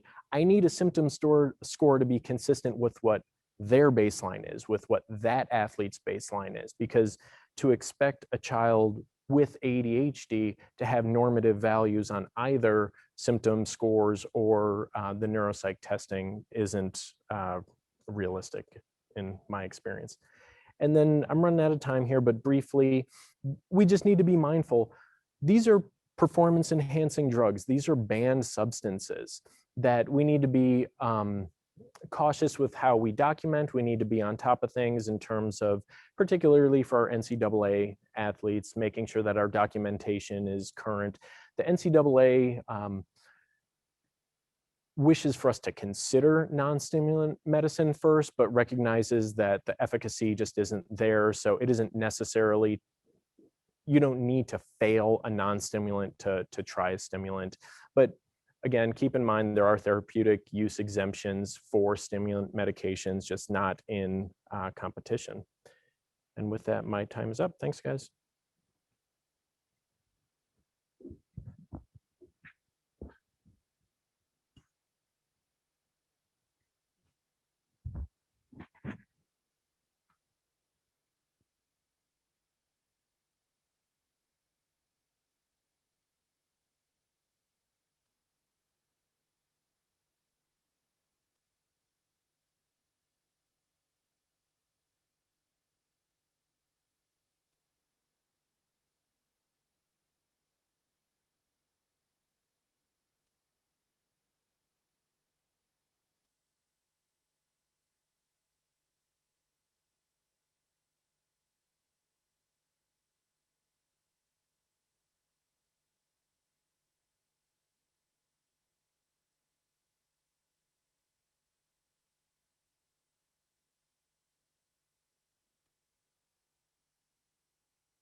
Okay, so should be able to hear me now. We're going to go through our question and answers.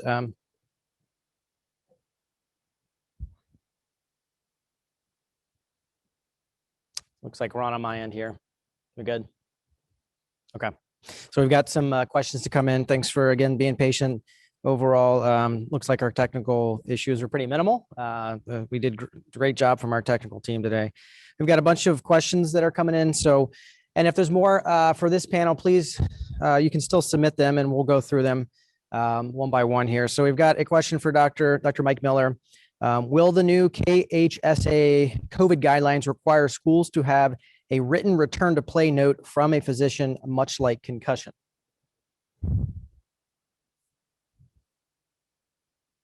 Yes, the new guidelines will require a written note and clearance and a 7-day gradual return.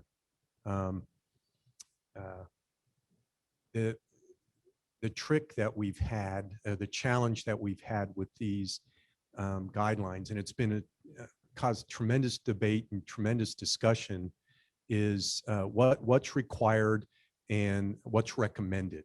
And so I think the best way to communicate that is the KMA Sports Medicine Committee that advises the KHSA, they recommend that we follow all of the American Academy of Pediatric guidelines. So we recommend the 10-day isolation, the 10-day rest. We recommend that they see a primary care physician. We recommend that they have a written clearance note, and we recommend that they have a gradual return to play. Now, the KHSA, which is the governing body for all of these member schools, this is where it gets kind of challenging and kind of sticky because they're the governing body. So what is required by the KHSA is, number one, they require the 10-day isolation and the rest. Number two, they require a written note of clearance from a healthcare professional. And number three, they require the 7-day gradual return. So you can see there's a little bit of gray in there. And I will say this, for anyone that wants to know more detail on this, because there is some real challenges here in the discussion. The KHSA has published a document on this that's very detailed, and it's wonderful. What I could do is I could provide that document to maybe Dr. Rob Tracy, who could then decide on the appropriate distribution for the SCP physicians and healthcare professionals. Okay, we're going to go on to Kathy. Okay, and so our next question we have is, as we approach local teams to implement our program, what is the percentage risk reduction of ACL tears and lower extremity injuries that we can tout by using our new program? And then how long would you need to do it? How many times per week? And kind of the timing of the session. We've talked about this extensively, so I'm sure Kathy has our answer for us. So the research shows that there's an up to 50% reduction in ACL injuries if athletes participate in an injury prevention program. Our program through the Orthopaedic Institute will not be a supervised program. It will be a program that athletes can do on their own at home. So to specifically tout that, I'm not sure that we're going to be able to say 50% directly, but up to 50% is what the research says for most injury prevention programs. And then the second phase was essentially how long is it? how long? So the minimum that we recommend is twice a week, 2 sessions a week for 6 weeks leading up to your season. If an athlete can get in that 3rd session a week, I highly recommend the 3rd session leading up to the program. And then during the in-season or maintenance phase, we've actually decreased the number of exercises, but we recommend that they stay with the program throughout their season and basically year-round doing something because anytime you stop working out and stop working on your neuromuscular training, your balance training, you lose a little bit of that proprioceptive feedback. So we do want the athletes to continue something year-round. Excellent. Question they had for me for the cartilage discussion: any role for augmenting any of the restoration techniques with autologous biologics? So that's always a hot subject, and PRP, BMAC, adipose stem cells, etc. Specifically talking about cartilage restoration of the knee, you can augment with anything that they just discussed, the PRP, BMAC, or adipose tissue or stem cells. The reality is there's no level 1 data showing that it's going to provide significant benefit over not doing that. Most of those are not covered under insurance plans either. They are cash-based only. If patients request those, we can provide those options, and we do on certain situations where they request that. However, routinely, it's not something we do for cartilage restoration across the board based on the limited available true scientific data that's available for improved outcomes. So the bottom line is that we don't have enough information to say supplementing with any of those biologics is going to change a cartilage restoration procedure significantly. We're going to change, let's see here. We're going to go back to Kathy Follow-up question. Are there any issues with using the Rogue GH1 machine for the Nordic hamstring strengthening exercise rather than doing prone on the ground?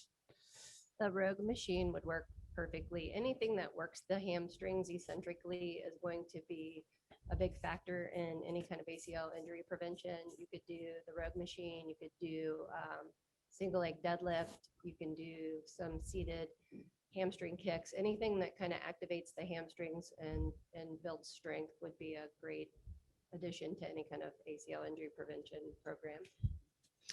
So I'm going to stick with you, Kathy, for a couple more here since the mic is hot on your side. Do you come across any data that shows that implementing an injury prevention program after the first ACL reduces the risk of the contralateral ACL tear? I did actually. Hewitt and Paterno and their group did some research that showed that a 25% reduction in re-injury or injury to the contralateral ACL for athletes who participate in injury prevention programs. You want to identify the risk factors for maybe why they had the primary ACL while you're in your rehab with that athlete, the position, their landing position, their trunk deficits, and then really kind of hone in on that with the rehab or with the injury prevention program, making sure that you build up that neuromuscular and that proprioceptive feedback. Okay.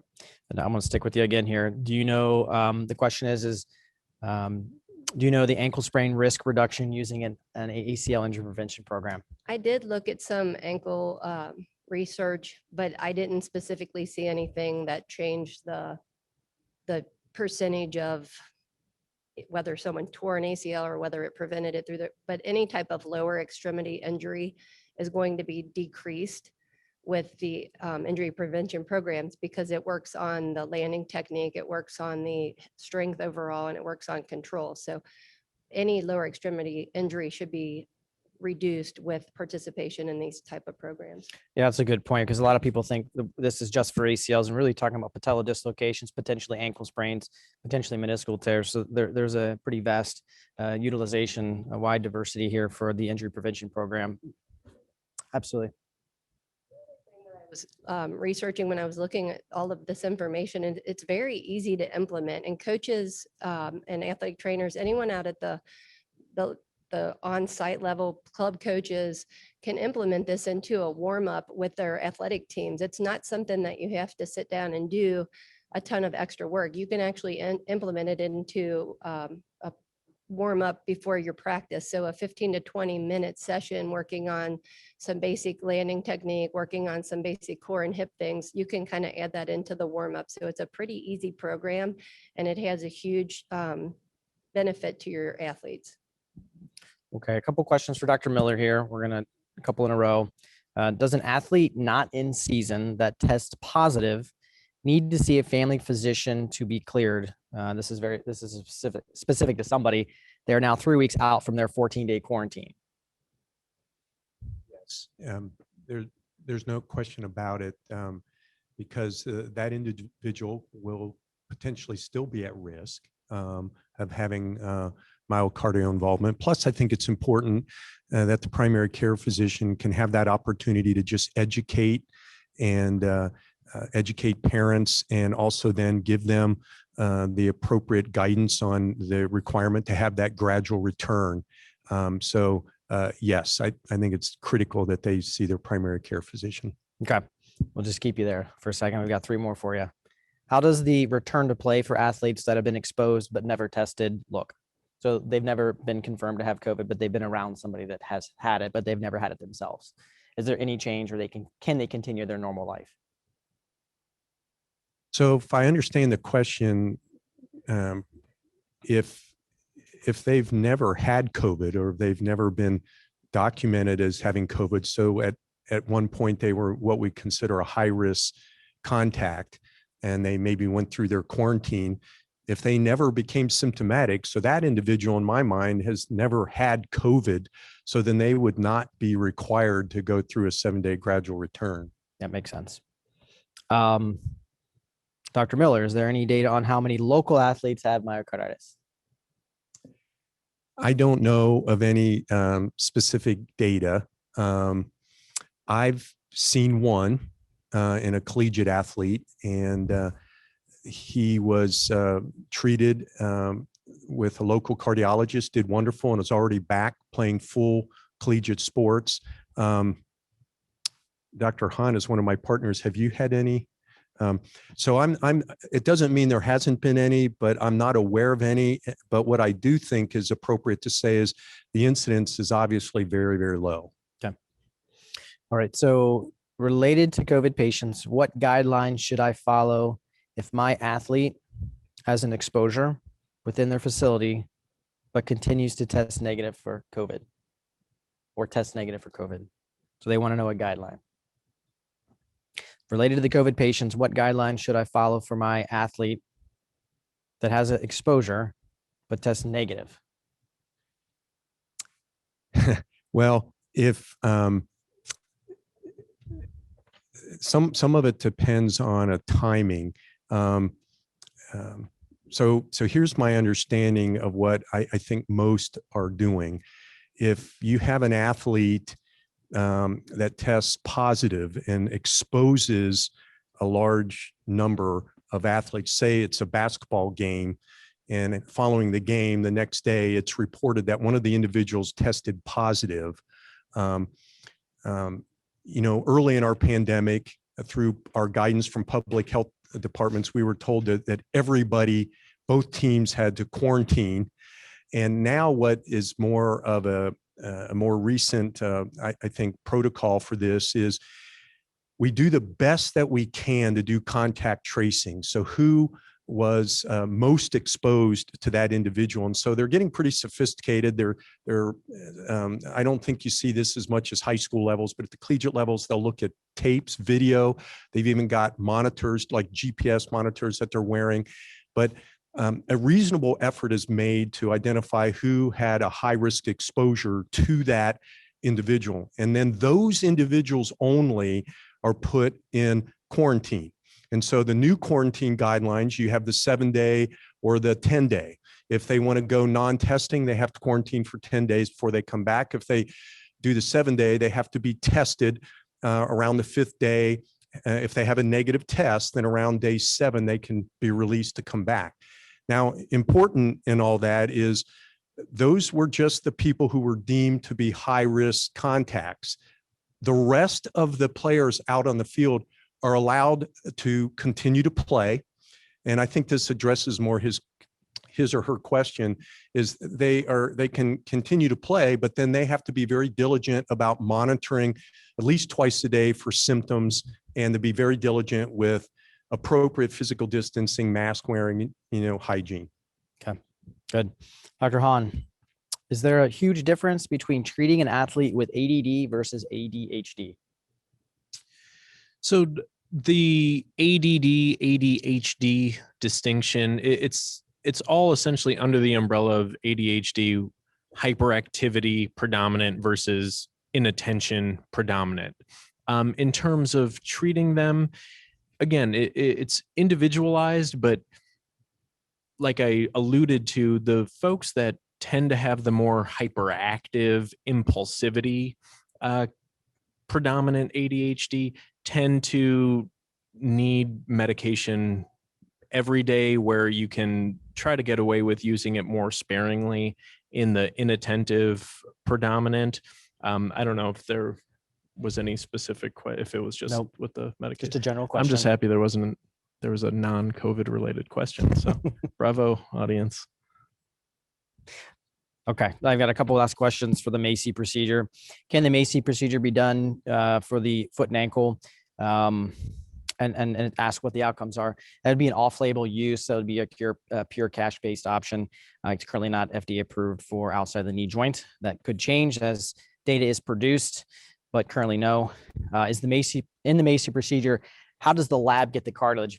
Again, I try to cover something that's typically 2 or 3 hour talk in 20 minutes. So how do they get that? If you go back to one of my slides, we harvest a small, teeny piece of cartilage from the non-weight bearing portion of the intercondylar notch, which is kind of where the ACL and PCL live. It's a non-weight bearing portion about the size of a Tic Tac. We put it in a media, storage media that's put on ice, and then it's shipped rapidly to a company in Connecticut called Vericel. And that Vericell company then takes that and they'll store it until activation of those cells. And when they activate those cells, they'll typically take 2 weeks, an additional 2-week process of curing them and then layering them on those membranes. So you have to send them a piece of cartilage and a biologic media, and the cells can stay activated. They can cryopreserve these cells for up to 5 years, and maybe even longer before they can activate them. And so hopefully that answers the question. And then they reactivate those cells and then grow them on that membrane.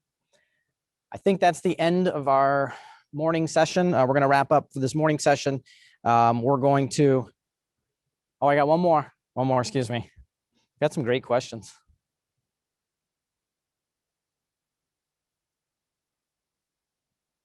It's coming in hot off the press here. Dr. Miller, do you believe there is a 90-day immunity period for an athlete who tests positive? That's on the hot seat right there. Well, I've reviewed some of the literature that really primarily comes through the CDC. And I think the safest answer at this point is we don't know for sure, but we anticipate that there is good immunity at 90 days. And remember that a lot of the 90-day guidelines that you see had to do with a period for whether you needed to retest or not. But I think the jury's still out for sure on what our immune status and what the antibody status at that point is. Okay. I will say that all of our speakers up here are double vaccinated. If anyone had any questions about that, we still try to practice appropriate COVID protocols ourselves. At that point, and at this point now, we'll go towards our break. We'll be back around 11 o'clock. So it gives you about a 15-minute break to get a drink, etc. And we'll be back at about 11 o'clock.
All right, everybody, we're gonna get started with the second half of our presentation.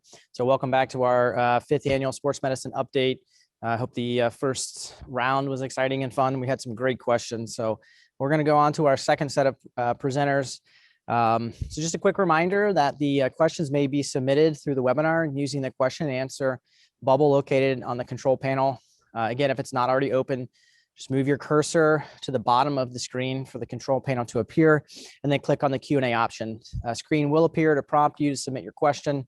We will be answering all the questions at the end of our discussion. So let's go ahead and get started. We're going to introduce all three panelists now at this point up front. And then again, they'll give their presentations, and then we'll go over our question and answers at the end. So first will be Dr. Johnathan Slaughter. He completed his undergrad work at the University of Pennsylvania in Philadelphia and received his doctorate of medicine degree from the Wright State University, Boonshoff School of Medicine in Dayton, Ohio. Dr. Slaughter also completed an additional fellowship year in subspecialty training for hand and upper extremity surgeries at the University of Cincinnati. Dr. Nicholas Gates is an orthopedic surgeon who has been specializing in foot and ankle surgery for over 20 years, working at St. Elizabeth, Northern Kentucky, and the Cincinnati area in OrthoCincy since 1998. Before starting to practice, he completed a foot and ankle fellowship at the Cleveland Clinic. He has recently created a foot and ankle destination center at the new OrthoCincy office on the NKU campus in Highland Heights. Jake Jones received his associate degree of applied science from the Cincinnati State Community College, where he was a member of the Honor Scholar program and the men's soccer team. He subsequently attended the University of Cincinnati, earning his Bachelor of Science degree, then went on to his doctorate degree in physical therapy from the University of Dayton in 2017. Currently practices physical therapy at St. Elizabeth Healthcare. Thanks again for everyone for being here. We're going to get started with our first presenter, Dr. Johnathan Slaughter.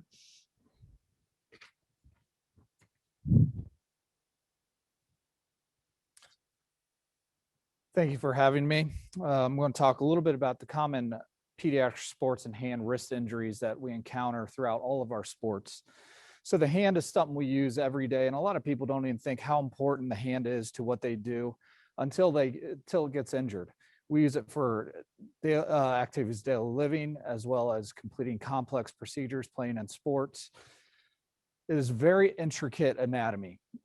Just the anatomy of a hand is several days worth of lecture.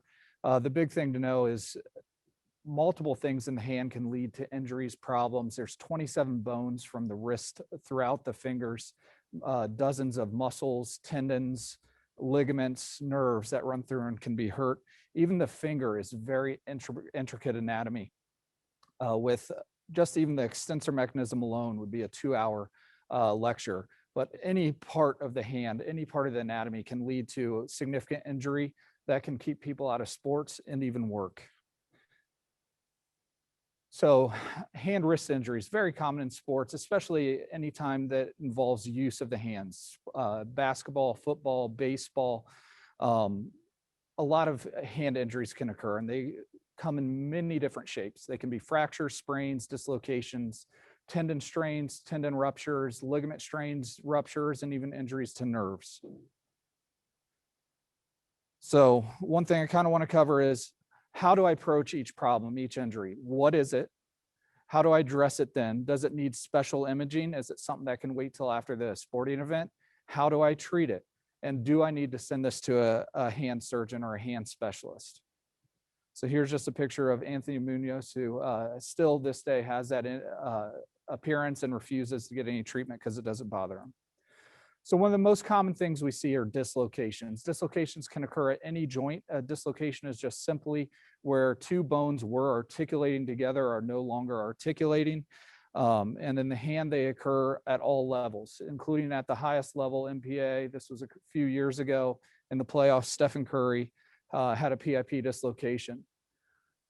So PIP dislocations, it's the middle joint right here that the middle phalanx dislocates from the proximal phalanx, can go dorsally, can go volarly.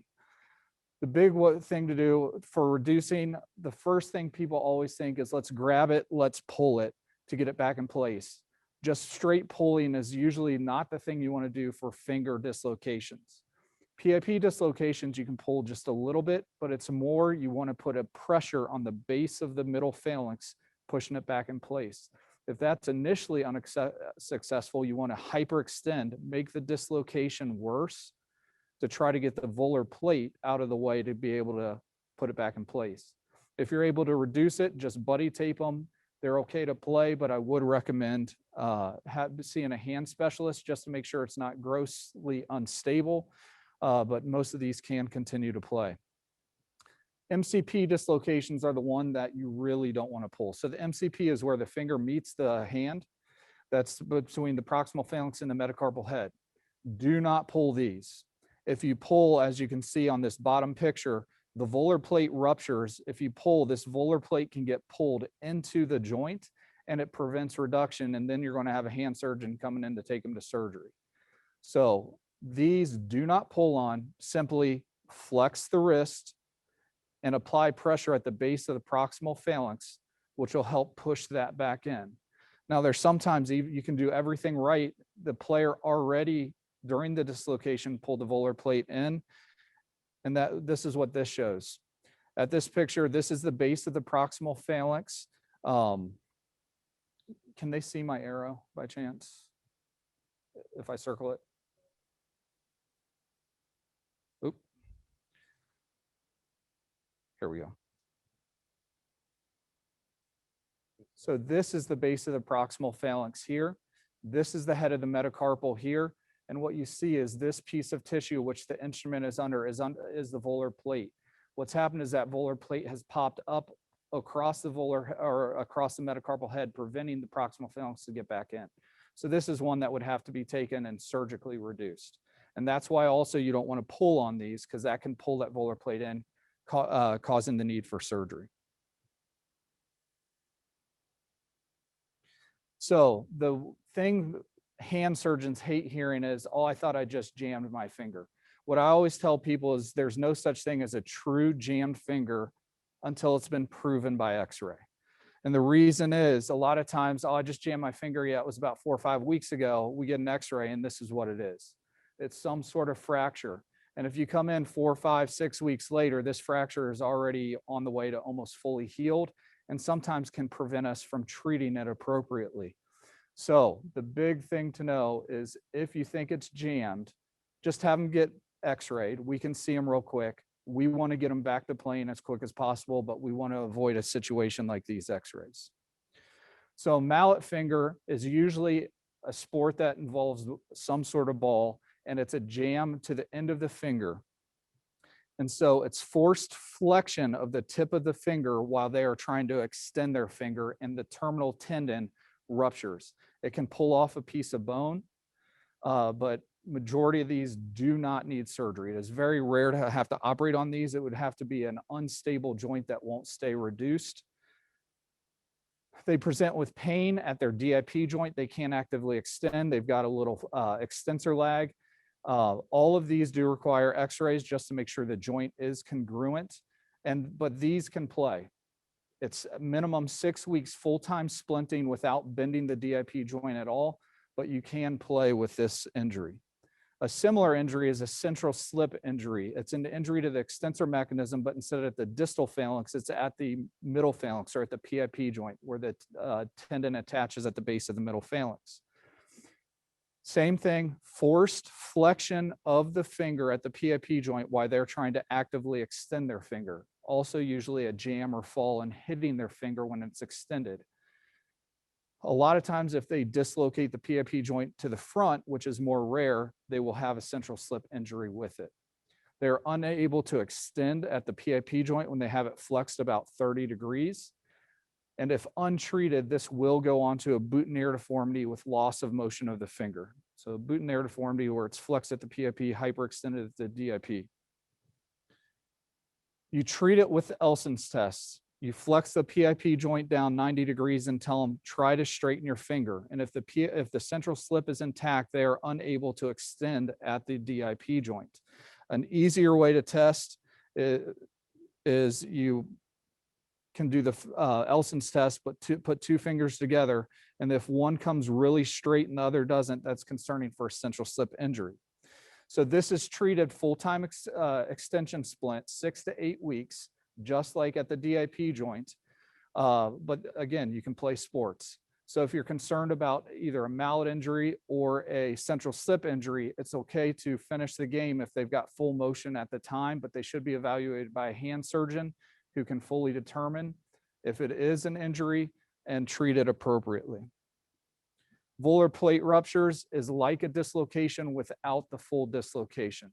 It's just the volar plate that we talked about before, how that can get pulled in is torn. These are very common. These are a lot of what people think I just jammed my finger. Again, you assess them. Do they have full range of motion? Is there no deformity in the game? If so, buddy tape them, allow them to play, have them come get evaluated to make sure there's not a fracture. But again, you can treat it and allow them to play. Again, hyperextension, here's an example of where it pulls a little piece of the bone off. So even though that is a fracture, that's one that's still treated just buddy tape and okay to play. And here's just a couple examples of playing with volar plate injuries. If it's very unstable, sometimes we do have to put a dorsal blocking splint, which can limit their play. But again, a lot of times with these splints, it's more controlled, but we do allow them to play in these splints. And here the opposite is if it goes untreated, it goes into a swan neck deformity, which is that picture on the right. Jersey finger isn't seen very often, but this is a rupture of the flexor tendon. It's usually in sports where you're grabbing, trying to take somebody down. What it is you're trying to bend your fingers, you're grabbing, and one finger gets jerked, forced open, and it ruptures the flexor tendon where it inserts onto the distal phalanx. Almost all of these occur in the ring finger, 75% of them, and all of these should be evaluated urgently by a hand surgeon for surgery to repair the flexor tendon. This does keep people out of play. The way you test for this, you simply isolate the DIP joint. Can they flex at the DIP joint? If they can flex at the DIP joint, your flexor digitorum profundus is intact, and you likely don't have a Jersey finger. The picture on the right is showing, do you have the flexor digitorum superficialis intact? You hold the other fingers down, and if they can bend that finger, that's testing the flexor digitorum superficialis. So people with a Jersey finger often cannot bend at the DIP joint, but they'll still be able to bend at the PIP joint because the flexor digitorum superficialis is intact. Collateral ligament injuries are one of the more common things we see, as well as the jammed fingers and the volar plate injuries. Collateral ligaments are on each joint on both sides, and they give you stability. That's what allows you to pinch, push, and doesn't allow your finger to go way to the side like shown in the right-hand picture. They prevent with instability pain. All of these are treated with buddy straps, okay to play. There's almost none of these require surgery. However, there is one exception, and that's with the gamekeeper or skier's thumb, where it's the ulnar collateral ligament of the thumb. That's the ligament that really allows you to pinch and give you pressure at the thumb. And when this can become surgical is when the ulnar collateral ligament, which is, let me get the laser pointer again. It's underneath this aponeurosis. This is your adductor aponeurosis, which pulls your thumb in.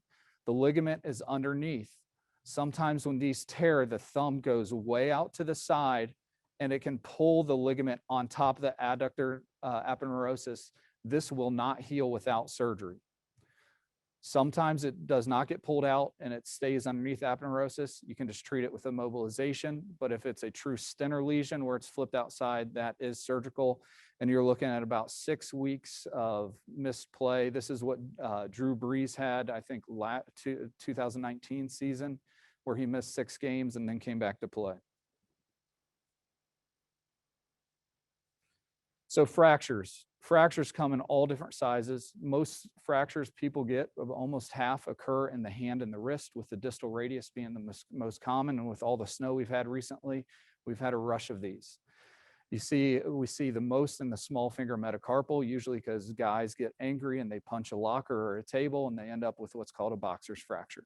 But they occur all throughout. They come in all shapes and sizes. The one on the left is a crush injury. Then the middle is more just a jam or a twisting injury. And then you've got a more severe one on the right. They also occur in the metacarpal. The boxer's fracture I was talking about is the picture on the left. and they go spiral fractures, usually a hyperextension or twisting injury in the middle, to more an axial load or a compressive force as seen on the right. These can be treated both surgically, non-surgically. One way you assess, do they have any malrotation of the fingers? When you flex fingers down, all should point to the tuberosity of the scaphoid, which is if you go at the base of your thenar eminence, you can feel a prominence. That's your scaphoid tuberosity. When flexing down, they should all be pointing there. If you've got a malrotation, as shown on the right, those are the ones that are going to require surgery because we cannot hold those reduced with just a cast or splint.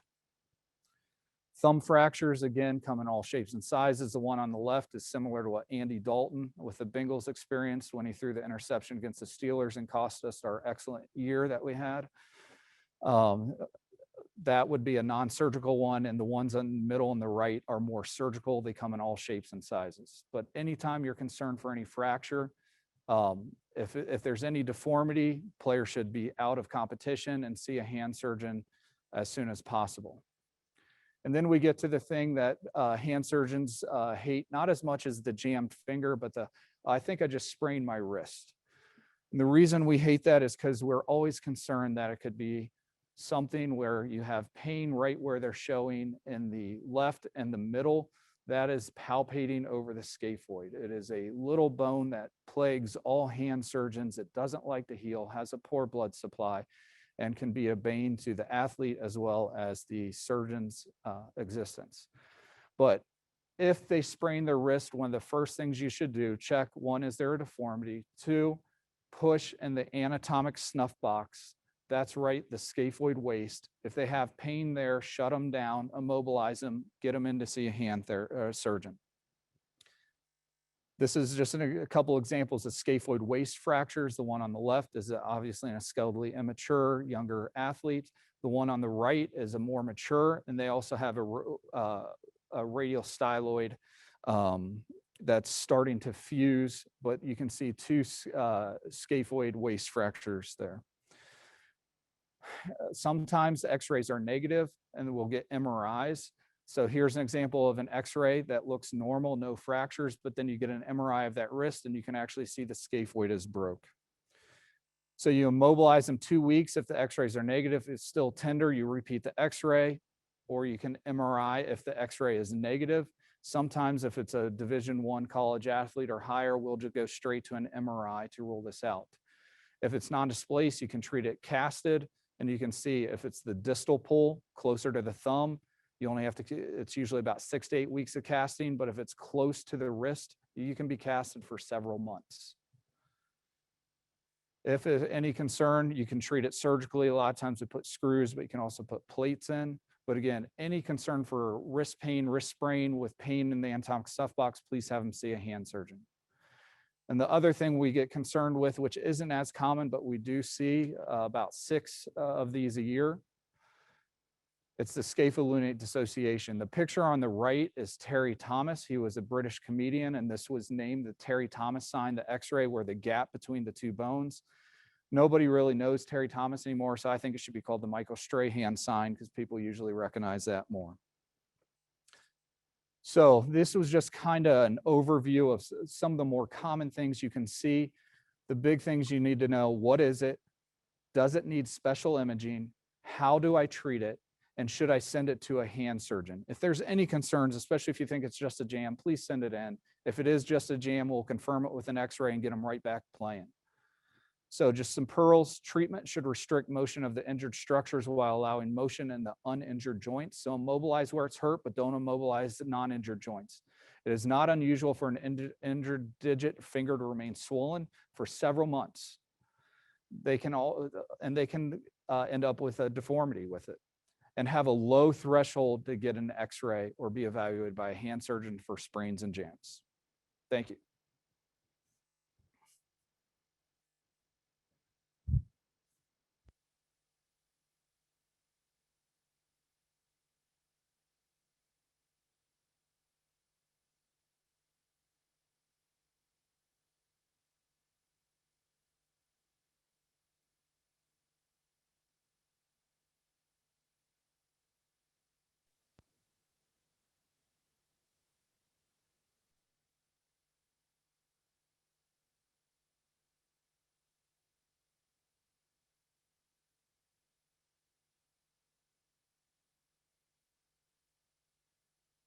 Start. Do better. Sorry about that. Zoom malfunction. Now you can hear what I'm saying. I want to set up my thanks to Dr. Metzler from OrthoCincy. He kind of runs this course, gets us all together. I appreciate him for his time. Kat Cook from St. Elizabeth spends a lot of time putting us all together along with Dr. Metzler and herding us cats together. So thank you to both of them. I'm going to talk about a very specific topic on the ankle, but before I go there, I want to follow up a little bit on Dr. Slaughter's hand talk. And I'm going to put in a plug for what I think was his last pearl. This applies a little bit in the ankle, but I think it applies particularly in the hand. And even though what I do is foot and ankle, I've spent many years on football sidelines and other sports sidelines, and I'm a huge believer in this statement. A negative x-ray is a great thing. Over the years, there tends to be this thing, well, do I really need to get an x-ray? Do I not need to get an x-ray? It's almost like a sign of weakness if you order an x-ray and it's negative and there was no fracture. Let me tell you something. We always order x-rays. We never see a patient in our office and say, well, we probably don't need an x-ray. Let's wait and see. Even when that x-ray is negative, it gives you incredibly good information, and particularly for the hand. I echo what he says about the hand.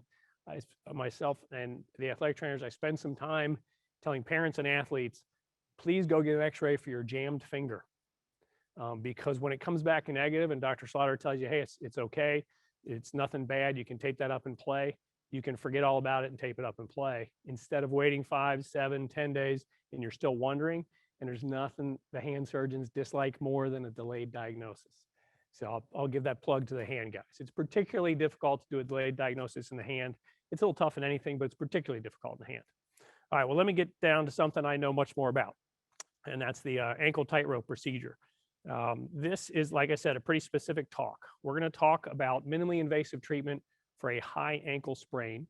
And I want to get everybody on the same page with this so that we know we're using the same terminology. A high ankle sprain is the same thing as a syndesmosis sprain or a stretch or tear or complete disruption of your syndesmosis ligaments.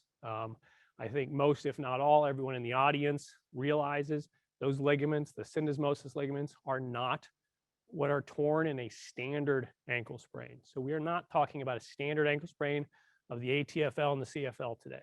We are talking very specifically about a rupture or tear of the syndesmosis.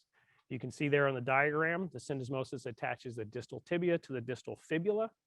And when you externally rotate or turn your ankle, you can stretch and or tear those ligaments. Grade 1 is a sprain. A grade 2 is a torn ligament, but no displacement. A grade 3 is a torn syndesmosis ligament, and it is rotated and displaced out of position. Real quick on treatment.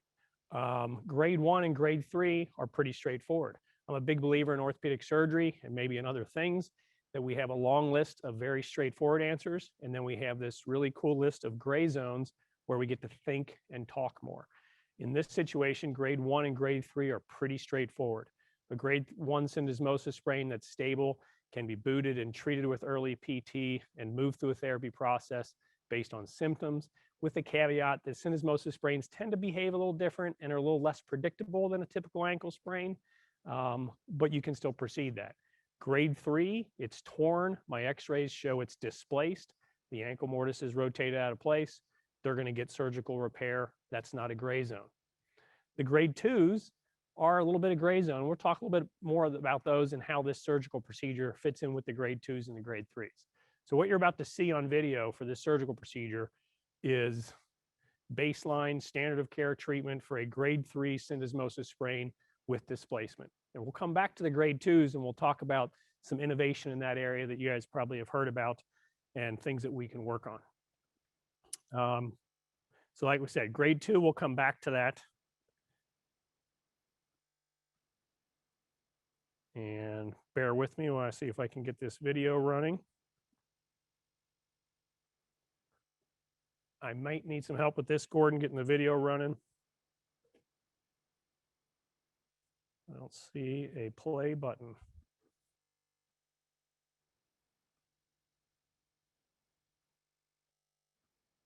There we go. Thank you. I had to turn off laser pointer. Thank you very much.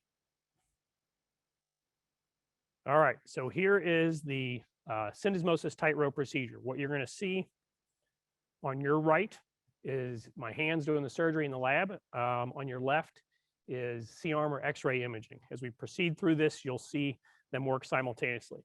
It's a small incision, minimally invasive approach to the distal fibula. What you're seeing on your left is me marking that on live X-ray because I want to be in the right spot. It's roughly 3 centimeters, 4 centimeters above the joint, just above the tib-fib joint where the tibia and the fibula, where the fibula sits in the distal tibial notch. I have determined that position. Now I put the drill there. You'll see the drill. I want to show you what's wrong and what's right. I froze the video there. You can see the drill on your left is at an angle. I don't like that. So I'm going to move it some more. Now it's angled up. I don't like that so much. Now it's parallel. We want to put this parallel to the joint, roughly 3.5 centimeters above the joint.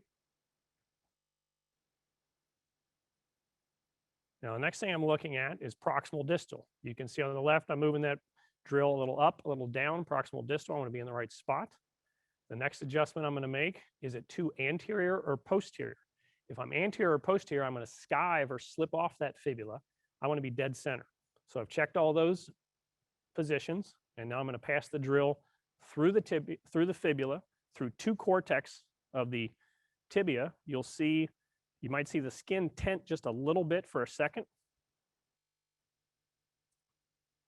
and then the drill's withdrawn. You can now see the drill track.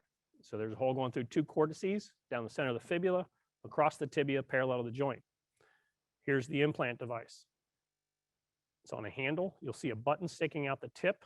There's a red safety tab. We're going to pass that through that exact same drill hole. There's a button towards the tip of that delivery device.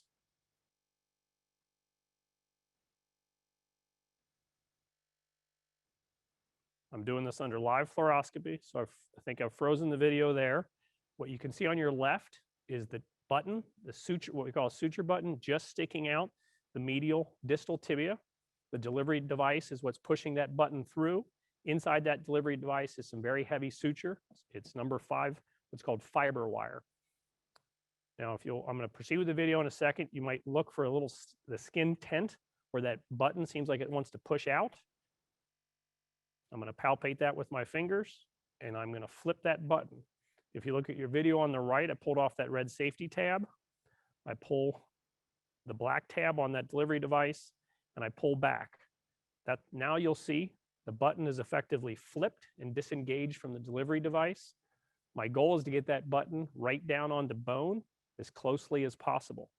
What I'm going to do next is to try to facilitate that. So you see me wiggling that specimen or pulling on the ankle. I'm trying to get that button down as closely as I can, adherent to the bone.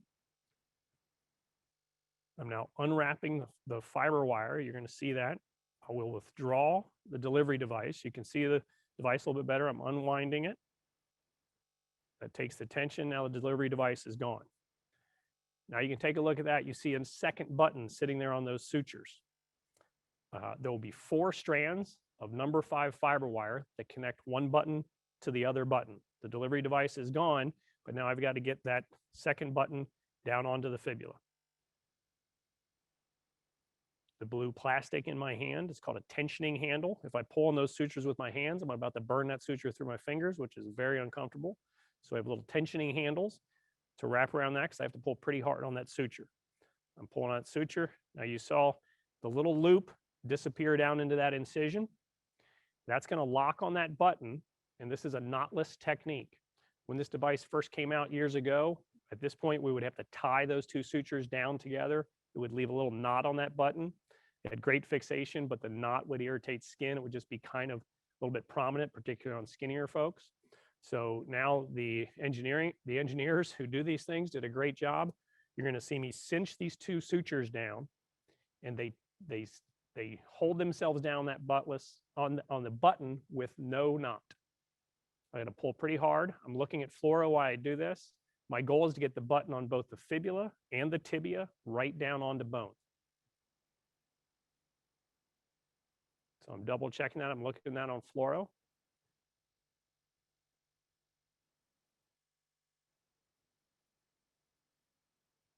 I can cut those sutures flush with that button, and it's not going to go anywhere. They do some great biomechanical studies that show the knotless is actually just as, if not stronger than the knotted version. Years ago, That used to be a metal screw. Those of you who've been around a little bit longer, like myself, you would see this x-ray done with a metal screw that would be there in place of those 2 buttons in that suture. So we're going to cut that suture out. Now that's flush with the button. All right, next thing I'm going to do, I'm going to show you what I was looking at while I was doing that procedure, and also what I look at when I'm finished with that procedure to know that I have it in the right spot. All this is about positioning. It's in the displace. What we don't have on this specimen was there was no injury. So that ankle was lined up perfectly straight when I started. So it was pretty easy to do that procedure. Typically we have displacement. We have the fibula rotated out, the talus rotated out. So while I'm doing that procedure and at the end, I'm going to look at this. You should see the hemostat. I'm looking where the buttons are to make sure they're down where they belong. I'm going to look over at the syndesmosis right there and make sure the fibula is up against the tibia in its right relationship. There's a notch where that fibula sits in the distal tibia right there. And very important, I'm going to come down and look at the medial clear space right there. The medial clear space is between the medial talus and the medial malleolus, that little gutter, what we call the medial gutter. All syndesmosis ruptures that completely tear and displace have an associated tear of the ligament right there, which is called the deltoid ligament, sometimes called the medial collateral ligament of the ankle. When I speak, I write down medial collateral deltoid ligament so I can catch everybody involved with that. Everyone uses those terms differently. But that ligament is also torn, which allows the talus shift. So I need to see the relationship right there in that medial gutter to be anatomic. When it's there, I know I do not need to go in and actually repair the deltoid ligament. There are cases or certain situations where you might, but in general, we do not have to repair the deltoid ligament. That tightrope is going to hold the syndesmosis in line. It's going to hold the deltoid ligament in place. So you notice I didn't open it up and suture together those ligaments. I put them where they belong, and that tightrope's going to hold them there while they heal. So the ligaments eventually will take over and do the work, but while they're healing, that tightrope is doing the work to hold it in place. I'm going to go back just a second. I apologize. I want to go back to this slide to finish up if I can. We talked about grade 1, syndesmosis rupture, gets treated non-surgically. Grade 3, torn syndesmosis, displacement of the ligaments. We see displacement on x-ray. They're going to get surgical repair followed by physical therapy. Those are the straightforward ones. The grade 2 is the ones many of you may have heard about over the past couple of years. A grade 2 shows a torn ligament, syndesmosis, frequently associated with at least a partial, if not a complete tear of the medial collateral deltoid ligament, yet the x-rays show no displacement. That's where the MRI comes in. On a grade 1, we're likely not to get an MRI. On a grade 3, I have an x-ray with displacement. I really don't need an MRI to tell me what's torn. I can see that and know that based on the mechanism and the x-rays. In the grade 2, particularly in athletes, and now even more in your active non-athletes, if you will, we're looking at grade 2s with an MRI. And if I have an MRI that shows me a torn syndesmosis, along with significant damage to that medial collateral deltoid ligament, we will consider doing this procedure. That is what Tua Tagovailoa, I had to practice saying that, had a year or two ago. I think it was maybe going on 2 years now. He had a grade 2. I work with the guy who did his surgery over the years with these implants. He had a grade 2. He didn't have displacement on his original x-ray, but he had a severe injury to his syndesmosis along with his deltoid ligament. And those are the ones that are falling in this kind of innovation, where you can take that athlete or that active person, do this tightrope procedure through a fairly obviously minimally invasive technique, allow them to bear weight earlier, send them over to our next speaker, Jake, to do therapy earlier, and start to rehab those athletes and those patients faster. And you saw what happened. Tagovailoa has not only did well, I think he played, I can't remember if it was 3 or 4 weeks later. It might even been sooner. And he's had no trouble with it since. He's still doing quite well. I myself have done that in a handful of cases in athletes, where you have athletes who are very interested for various reasons. You have parents of athletes who are on board with something like that. And we've seen very similar results. It's now moving into this world, like many things in sports medicine do, from the athlete on the field and the quarterback for the #1 college football team who wants to play in the national championship to people who want to get back to work faster, who want to get off their crutches faster, who want to go to their job in the warehouse sooner, or want to play their weekend athletes. And so that's where that will move next as we kind of work through the indications for this tightrope. All right, well, I'm going to turn it over to Jake to get into some physical therapy options. Thank you very much.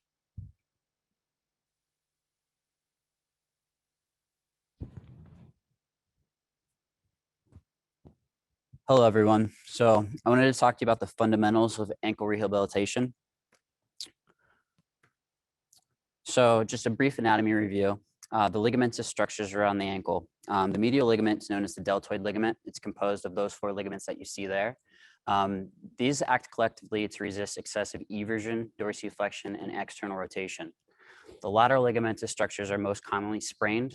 It consists of the anterior talofibular ligament, which resists excessive plantar flexion, inversion, and anterior translation of the talus.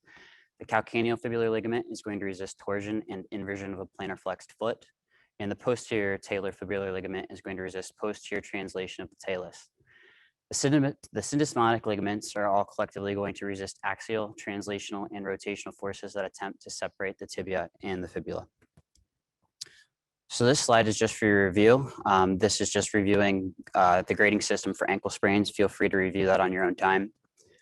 Here I've collectively composed a slide of all of the musculature that acts around the ankle. I've placed them in order based on the action that they perform. That way you can easily identify what musculature would be active in regards to an exercise that you may be performing. But also it easily allows you to identify what musculature may be strained or damaged following a forced motion in the opposite direction, such as a forced dorsiflexion moment causing a rupture of something like the gastrocnemius. Lastly, we've got the nerves around the ankle. So the common peroneal nerve is going to provide motor and sensory information. It's going to bifurcate to become the superficial peroneal and the deep peroneal nerve. The tibial nerve, it provides motor and sensory information. It's going to bifurcate to become the medial and lateral plantar nerve on the bottom of the foot. You have the saphenous nerve, which is going to provide sensory information to the anteromedial aspect of the lower limb. And then the sural nerve, which provides sensory information to the posterior calf region. So Nitz and others found that grade 2 ankle sprains resulted in damage to the peroneal nerve 17% of the time and the tibial nerve 10% of the time. In a grade 3 sprain, these rates increased to 86% for the peroneal and 83% for the tibial. So from a clinical standpoint, I think it's valuable to make sure that you're taking the time to perform some kind of sensory testing, looking at like sharp touch or sharp dull, light touch, these kinds of things, and knowing where these nerves innervate cutaneously. Knowing where these nerves innervate muscularly is also going to be important because it's going to help you to also identify what areas of the nerve may potentially be damaged.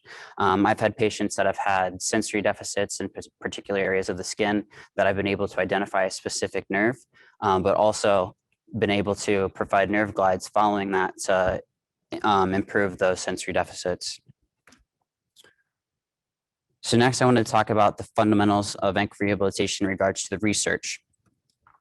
So we know that proper arthrokinematic motion is necessary for normal range of motion. So normally, a convex talus is going to glide posterior, roll upward, and rotate externally on a concave mortise, and the fibula is going to glide superior and laterally away from the tibia. The ATFL, when it's damaged, is going to cause restriction due to laxity. This is going to allow the talus to sublux anteriorly and internally rotate under the mortise and also cause anterior and inferior displacement of the fibula. Research has shown that normal ankle dorsiflexion range of motion was restored with fewer treatment sessions in patients who received passive joint mobilization interventions in combination with rest, ice, compression, and elevation. So a systematic review with a meta-analysis by Doherty and others found that all 5 studies evaluating the effects of ankle mobilization demonstrated an initial positive effect on dorsiflexion range of motion. In the acute ankle sprain population, talocrural joint mobs every other day for 2 weeks led to increased stride speed and dorsiflexion range of motion. A single treatment of grade 3 talocrural joint mobs led to a significant decrease in pain. And in that chronic ankle sprain population, talocrural joint mobs led to an immediate improvement in sagittal plane range of motion, pressure pain threshold, and weight-bearing load distribution. Weight-bearing and non-weight-bearing mobilizations with movement improved posterior talar glide and talocrural dorsiflexion immediately following application.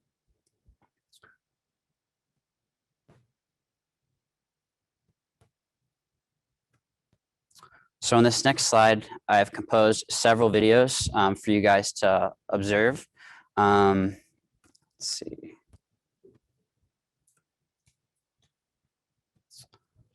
So for me, not all of these videos are loading. I'm not sure what you guys see at home, but that first video to the left is going to be a grade 5 distraction mobilization.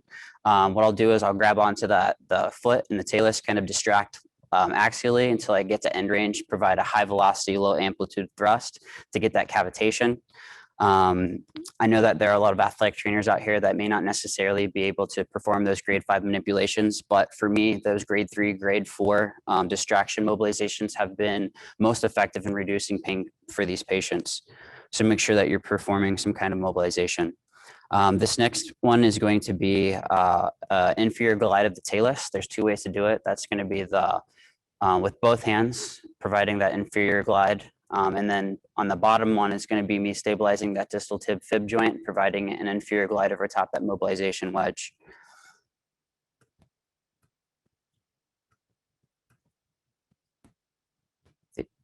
Yeah, so these other ones aren't on here.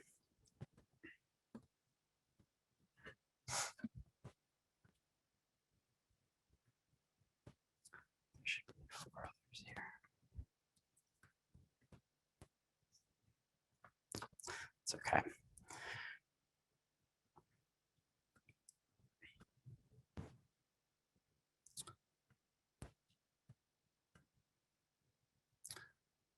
There's another one that popped up. So a mulligan mobilization with movement is another mobilization that I'll perform. I'll take that mobilization belt, place it around that distal tib fib joint.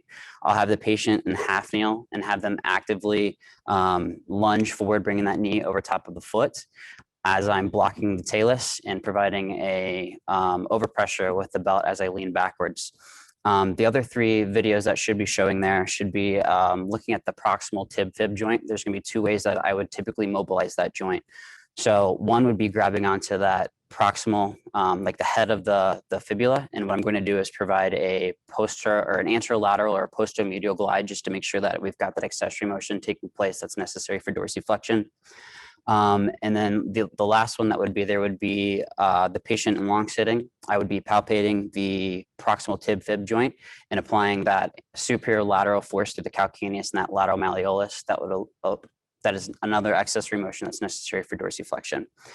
And lastly, there would be a video of the first MTP joint being mobilized. What you would do is grab onto that proximal or the distal aspect of that metatarsal joint and grab that proximal phalanx and mobilize it in a superior and inferior direction.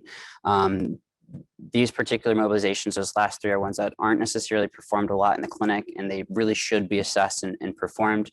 That mobilization of that first MTP joint is absolutely necessary in order for things like the win-loss mechanism to develop the force necessary to attenuate forces and to develop forces necessary for running and jumping and things like that.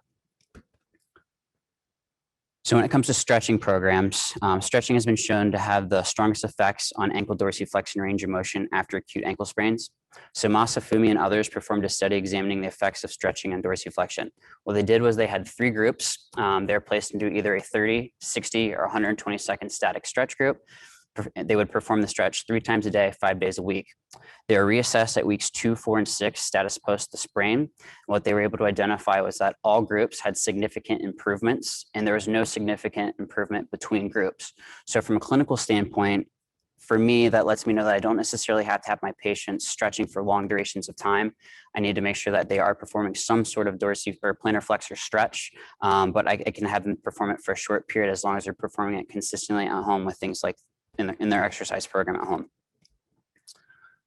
So after trauma to ligamentous structures, there's always going to be notable laxity. When this happens, muscles become more dominant for stability. However, they are slower to supply force due to reaction time and the electrical chemical delay to build force. So fatigue decreases the proprioceptive accuracy, thus draining muscle strength and endurance. To increase the fatigue threshold can reduce the risk for injury. So these videos that you see on the right-hand side are just traditional strength exercises with a TheraBand in all 4 directions. From a clinical standpoint, it's important that we make sure that we're providing a TheraBand that's strong enough for these patients to be getting to that fatigue threshold, or they're at least performing the amount of repetitions necessary to get to that fatigue threshold. Again, because improving that fatigue threshold is going to reduce that likelihood for a secondary risk of injury. A study by Ismail and others looked at 2 groups with grade 1 or 2 sprains. They were placed in either the traditional strength group or a plyometric strength group, which included hopping and jumping activities. They had 2 sessions a week for 6 weeks, and in the end, they found that plyometric training was more effective at increasing functional performance in athletes than traditional strength exercises. They believe that training with an explosive pre-stretch of the muscle can improve the neural efficiency, thereby increasing neuromuscular performance and decreasing the time needed to produce force, leading to more power output and a better athletic performance. So based on that, we can infer that strength and muscle performance are important to compensate for ligamentous laxity, and we can infer that plyometric training would be a more superior way to train in order to improve dynamic stability necessary for sport. From a clinical standpoint, I think it's once my patients are able to bear weight, they don't have any increase in swelling, and their gait mechanics are starting to normalize. This is typically when I would start to initiate some of these plyometric exercises. We would progress from things like double leg hopping, forward, backwards, side to side. As long as those were tolerated well, progress to single leg hopping, then starting going single leg hopping for distance, side to side, diagonally, those kinds of things, and ultimately progressing to things like box jumping. So balance is believed to be mediated by the same peripheral afferent mechanism that mediates joint proprioception. This means that balance exercises are strongly indicated following soft tissue injury, and they should be initiated early if weight bearing is tolerated. Every surgical intervention within the foot and ankle and its immobilization leads to the occurrence of proprioceptive disorders related both to kinesthetic sensation and unconscious neuromuscular control. Every ligament and or capsule injury within the foot and talocrural joint leads to the occurrence of proprioceptive deficits and in consequence to reduce neuromuscular control and functional instability. This decrease in proprioception is due to tissue damage, swelling, and nociceptive inputs and competing nociceptive inputs. So this slide is just here for your reference again. It's just an overall review of what proprioception is and the components of proprioception. So please feel free to review that on your own time. So the neural input provided by peripheral mechanoreceptors as well as visual and vestibular receptors are integrated by the central nervous system to create appropriate motor responses. Proprioceptive mediated neuromuscular control comes from 3 distinct levels within the central nervous system. First is the spinal level. This is reflex joint stabilization during conditions of abnormal stress. This is often what we refer to as dynamic joint stabilization. The brainstem is where integration of mechanoreceptor information, visual and vestibular information to maintain body position takes place. And lastly, you have the motor cortex, basal ganglia, and cerebellum. And this is what we are most directly affecting within the physical therapy realm. This is where cognitive awareness of position and movement in which motor commands are initiated for voluntary movement. This repetition leads to stored central commands that requires less and less conscious reproduction. This is that practice makes perfect component of therapy. So for me, making sure that I'm taking these patients and I'm having them work on balance and proprioceptive exercises that are most similar to what the demands of their ankle need to be in order to return to sport are important. So if I have somebody that's a runner that's constantly on uneven surfaces, training on uneven surfaces is going to be important. Taking these athletes and having them practice on the surfaces they play on, grass, turf, the court, or a wrestling mat is all going to be really important in regards to building up that proprioceptive feedback in order to store those central commands so that they have less and less need for conscious attention to where those muscles and joints are in space. Proprioception is necessary for learning new skills, dynamic joint stability, and injury prevention. So in the research, we see that programs with the addition of proprioceptive training demonstrated a significant reduction in subjective instability and functional outcomes. Meta-analysis revealed a significant reduction of ankle sprain incidence when proprioceptive training was performed, and proprioceptive neuromuscular exercise was effective in increasing functionality as well as decreasing the incidence of recurrent injuries and giving way episodes after an ankle sprain.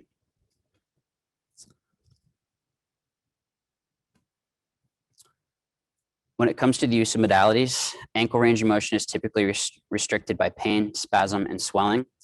Modalities control pain and swelling, which helps to improve range of motion. Cryotherapy and electrotherapy are incorporated to minimize pain, spasm, and neural inhibition to allow for earlier and more aggressive interventions to restore motion. So for me, I typically will use biphasic stimulation at the end of rehab, making sure that my patients feel better after their training session because of any type of discomfort I may have caused with their exercises. But if I have a patient that's having a lot of trouble getting their range of motion back and they're farther out than I would expect them to be to get normal range of motion and it's due to pain, I'll put that stimulation on them and have them perform open kinetic chain range of motion exercises so that they have that tingling sensation that's overriding those pain signals. So they typically feel better as they're performing these exercises. A Cochrane review from looking at literature from 1966 to 2010, comparing sham ultrasound to ultrasound, showed that there were 0 reports showing significant decrease in pain, swelling, weight-bearing status, functionability, or changes in range of motion. So I typically do not perform any type of ultrasound with this patient population because I feel like my time could be better spent looking at other things.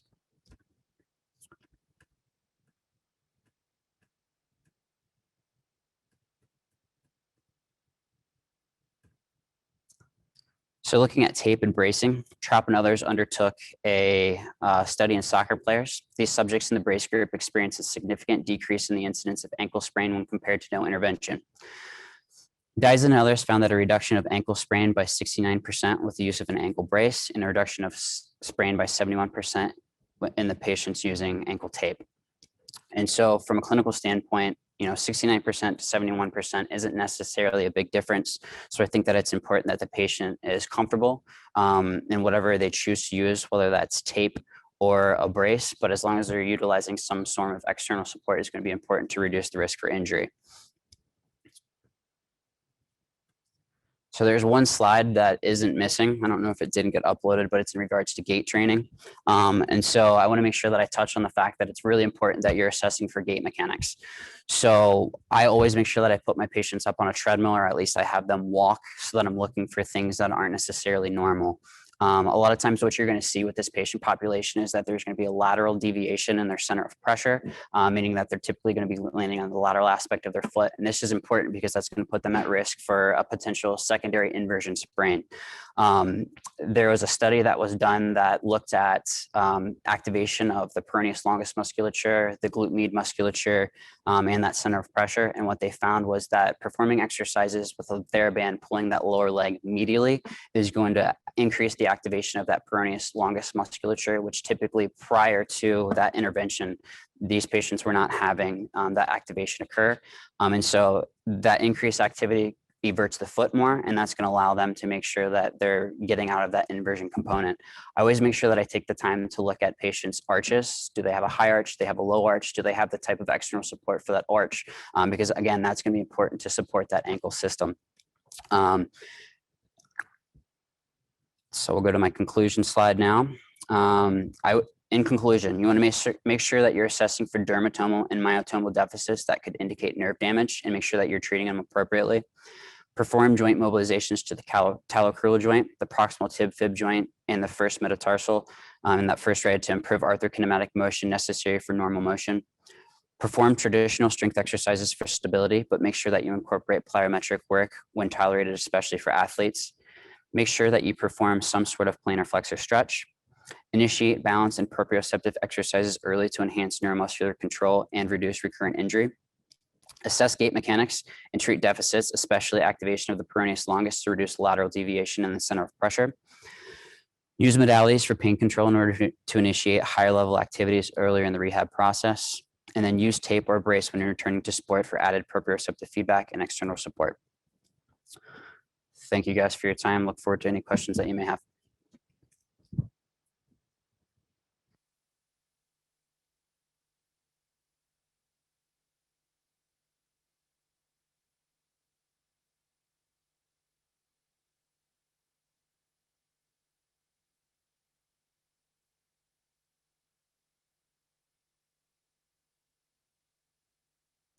All right, as our panelists come up here, we'll take a seat on each side here, and we'll get started with some questions.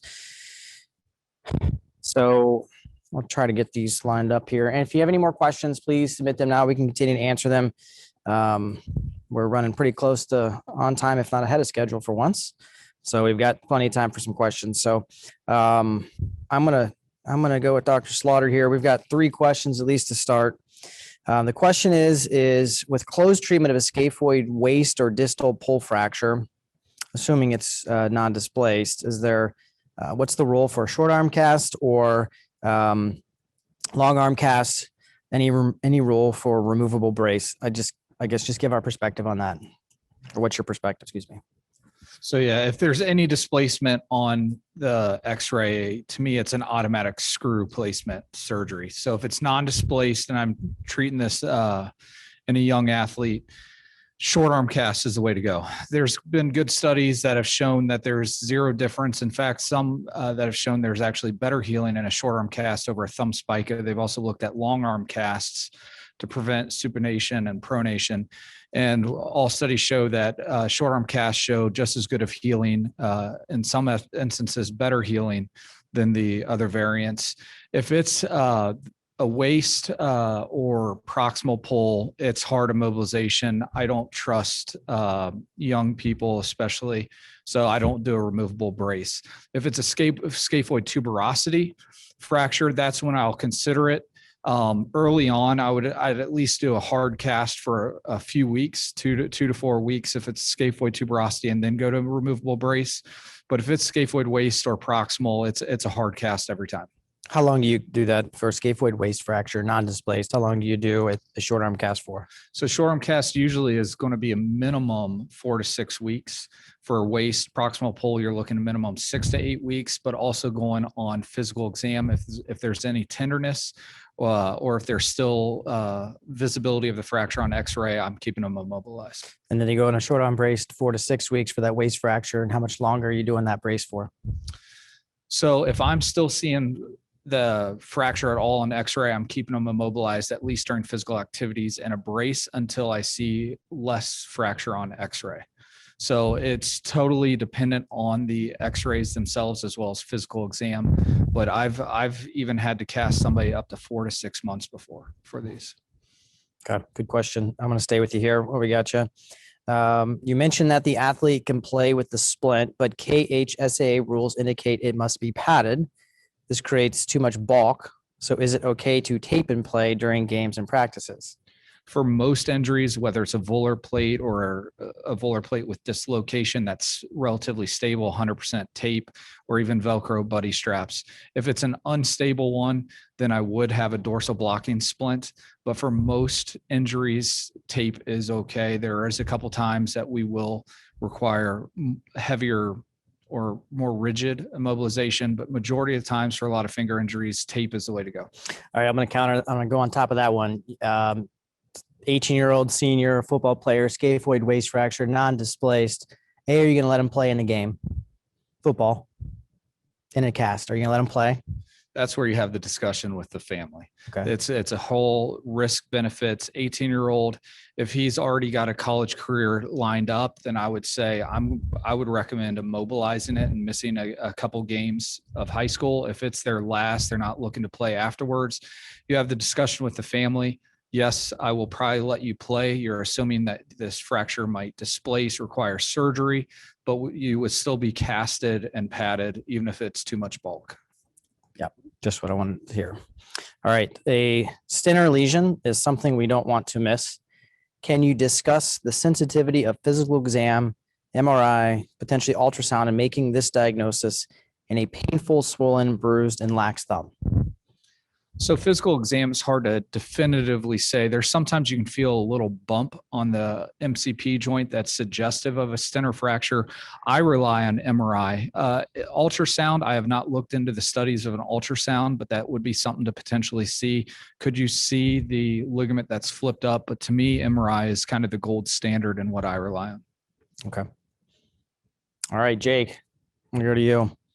The question is there ever a time when an acute or subacute ankle sprain in those situations where you would not want to use joint mobilization? For me, if a patient's not tolerating it because of pain, I think that might be a point where I may not necessarily do it. You're always going to have these patients that don't like you're having your hands on them. And for that patient population, I may not necessarily do that. And that's going to be points where things like your static stretching exercises with like a rope or a runner stretch, something like that is going to be more important to achieve that normal range of motion. But for most patients in this patient population, those ankle mobilizations do feel good. So I can't say that I run into it very often, but that would probably be the only point in time where I may not necessarily perform those joint mobilizations. I'm gonna ask my own question to you as a parent and as a physician. If my child has a grade 1 to 2 low ankle sprain, what do you think is the benefit, how much sooner do you think you can get my child back to play by doing formal therapy versus doing it on their own?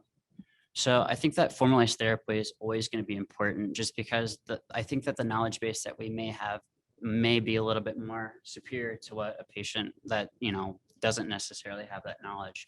I think that having them perform these types of exercises are absolutely going to make sure that they're getting that range of motion back faster. They're going to have less pain faster. And then having the knowledge to have that external support even is going to be important to make sure that we're having them get back to play as soon as possible. Okay, thank you. Dr. Gates, I have 2 questions to start for you here. On grade 2 injuries, does exam under anesthesia with fluoro show instability that wasn't picked up under stress or standing conventional radiology in the office? Sometimes. That's an excellent question. I didn't get into the nuts and bolts of stress X-ray. Those grade 2 syndesmosis injuries where you're suspicious, frequently a stress X-ray is positive, which in my mind kind of just converts it into a grade 3, and it's going to give you a much more significant indication to do the surgery. I have seen cases where I have a negative stress X-ray in an office setting, and it is obviously positive under general anesthesia. And I think that relates to pain control, how comfortable a patient is during that stress X-ray in the office, more than directly related to the degree of injury. So I think it's a very frequent thing we'll do. If we're talking to someone about a grade 2 about surgery, we routinely do the stress X-ray. Some of those turns positive in a subtle manner. Some of them, quite frankly, do not, even though they have significant damage on the MRI. But the stress X-ray is a tool that we do utilize in the office. Yeah, I've even seen situations where we have negative gravity stress view, but it's when the patient goes to perform a push off or an athletic activity, they don't have that strength to push off, and that's on that grade 2 level where your stress view is negative, but they're significantly weaker, lack proprioception on physical exam, which would be during our physical exam strength conditioning test, our pre-participation activity testing we do on our athletes. And it's a little easier to do this at the collegiate level where you have more direct contact with the athlete. But that might be where an MRI has, 2 of the 3 ligaments torn in the syndesmosis, and you're on that verge of do you do a tightrope or not? And this is what we're probably seeing more often at the collegiate level, where they're probably more likely to get a tightrope for early return to play. If you have any comments on that too. I do, and you make great points. I mentioned earlier about this becoming a little bit more prevalent, and it really is analogous to the question you asked Dr. Slaughter about the scaphoid. We'll have an 18-year-old senior, and this was one of the cases that I've done in a grade 2, is a senior finishing up his last 3 games, and he's got a grade 2 syndesmosis injury that you could consider treating non-surgically, but he's not going to go back and play. Or you can consider doing the syndesmosis during the early rehab and getting him into his last few football or basketball games. So that's where it's happening, and that is much more prevalent at the collegiate level. But as I spoke about in the talk, it's just that stuff starts to filter down to high school athletes, particularly senior year, and it starts to filter down to people who just go back to work. This curtails pretty nicely into that, and the question says, if I do fix my child's grade 2, or if you fix my child's grade 2 high ankle sprain, syndesmosis injury with a tightrope fixation device, can you get them back quicker? And does the data support that? My observations and other colleagues' observations is absolutely yes. There's not a tremendous amount of data on that at this point, but my experience with doing a tightrope procedure for a grade 2, followed by immediate weight bearing in a boot and immediate physical therapy within 3 or 4 days to start all the things you just heard about from Jake, not only their active exercises or passive exercises, their mobilization, recreate their proprioception. But the data is ongoing. There are no significant numbers of those studied yet. The analogy is the surgical repair of chronic ankle instability. That data is now out. It will be a little while before there are significant numbers of grade 2 syndesmosis that we'll see data on. Do we have any other final questions?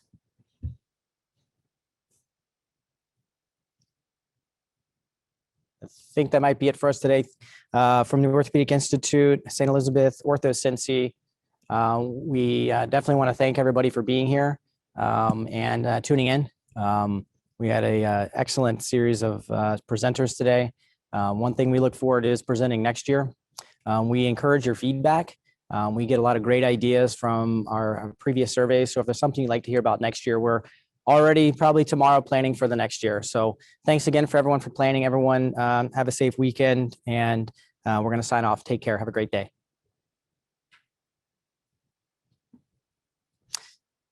Oh, I forgot, excuse me. Also, if you want to view the live recording, access will be the link below, stelizabeth.com/CME. Feel free to share this as well. And again, take care and have a great day.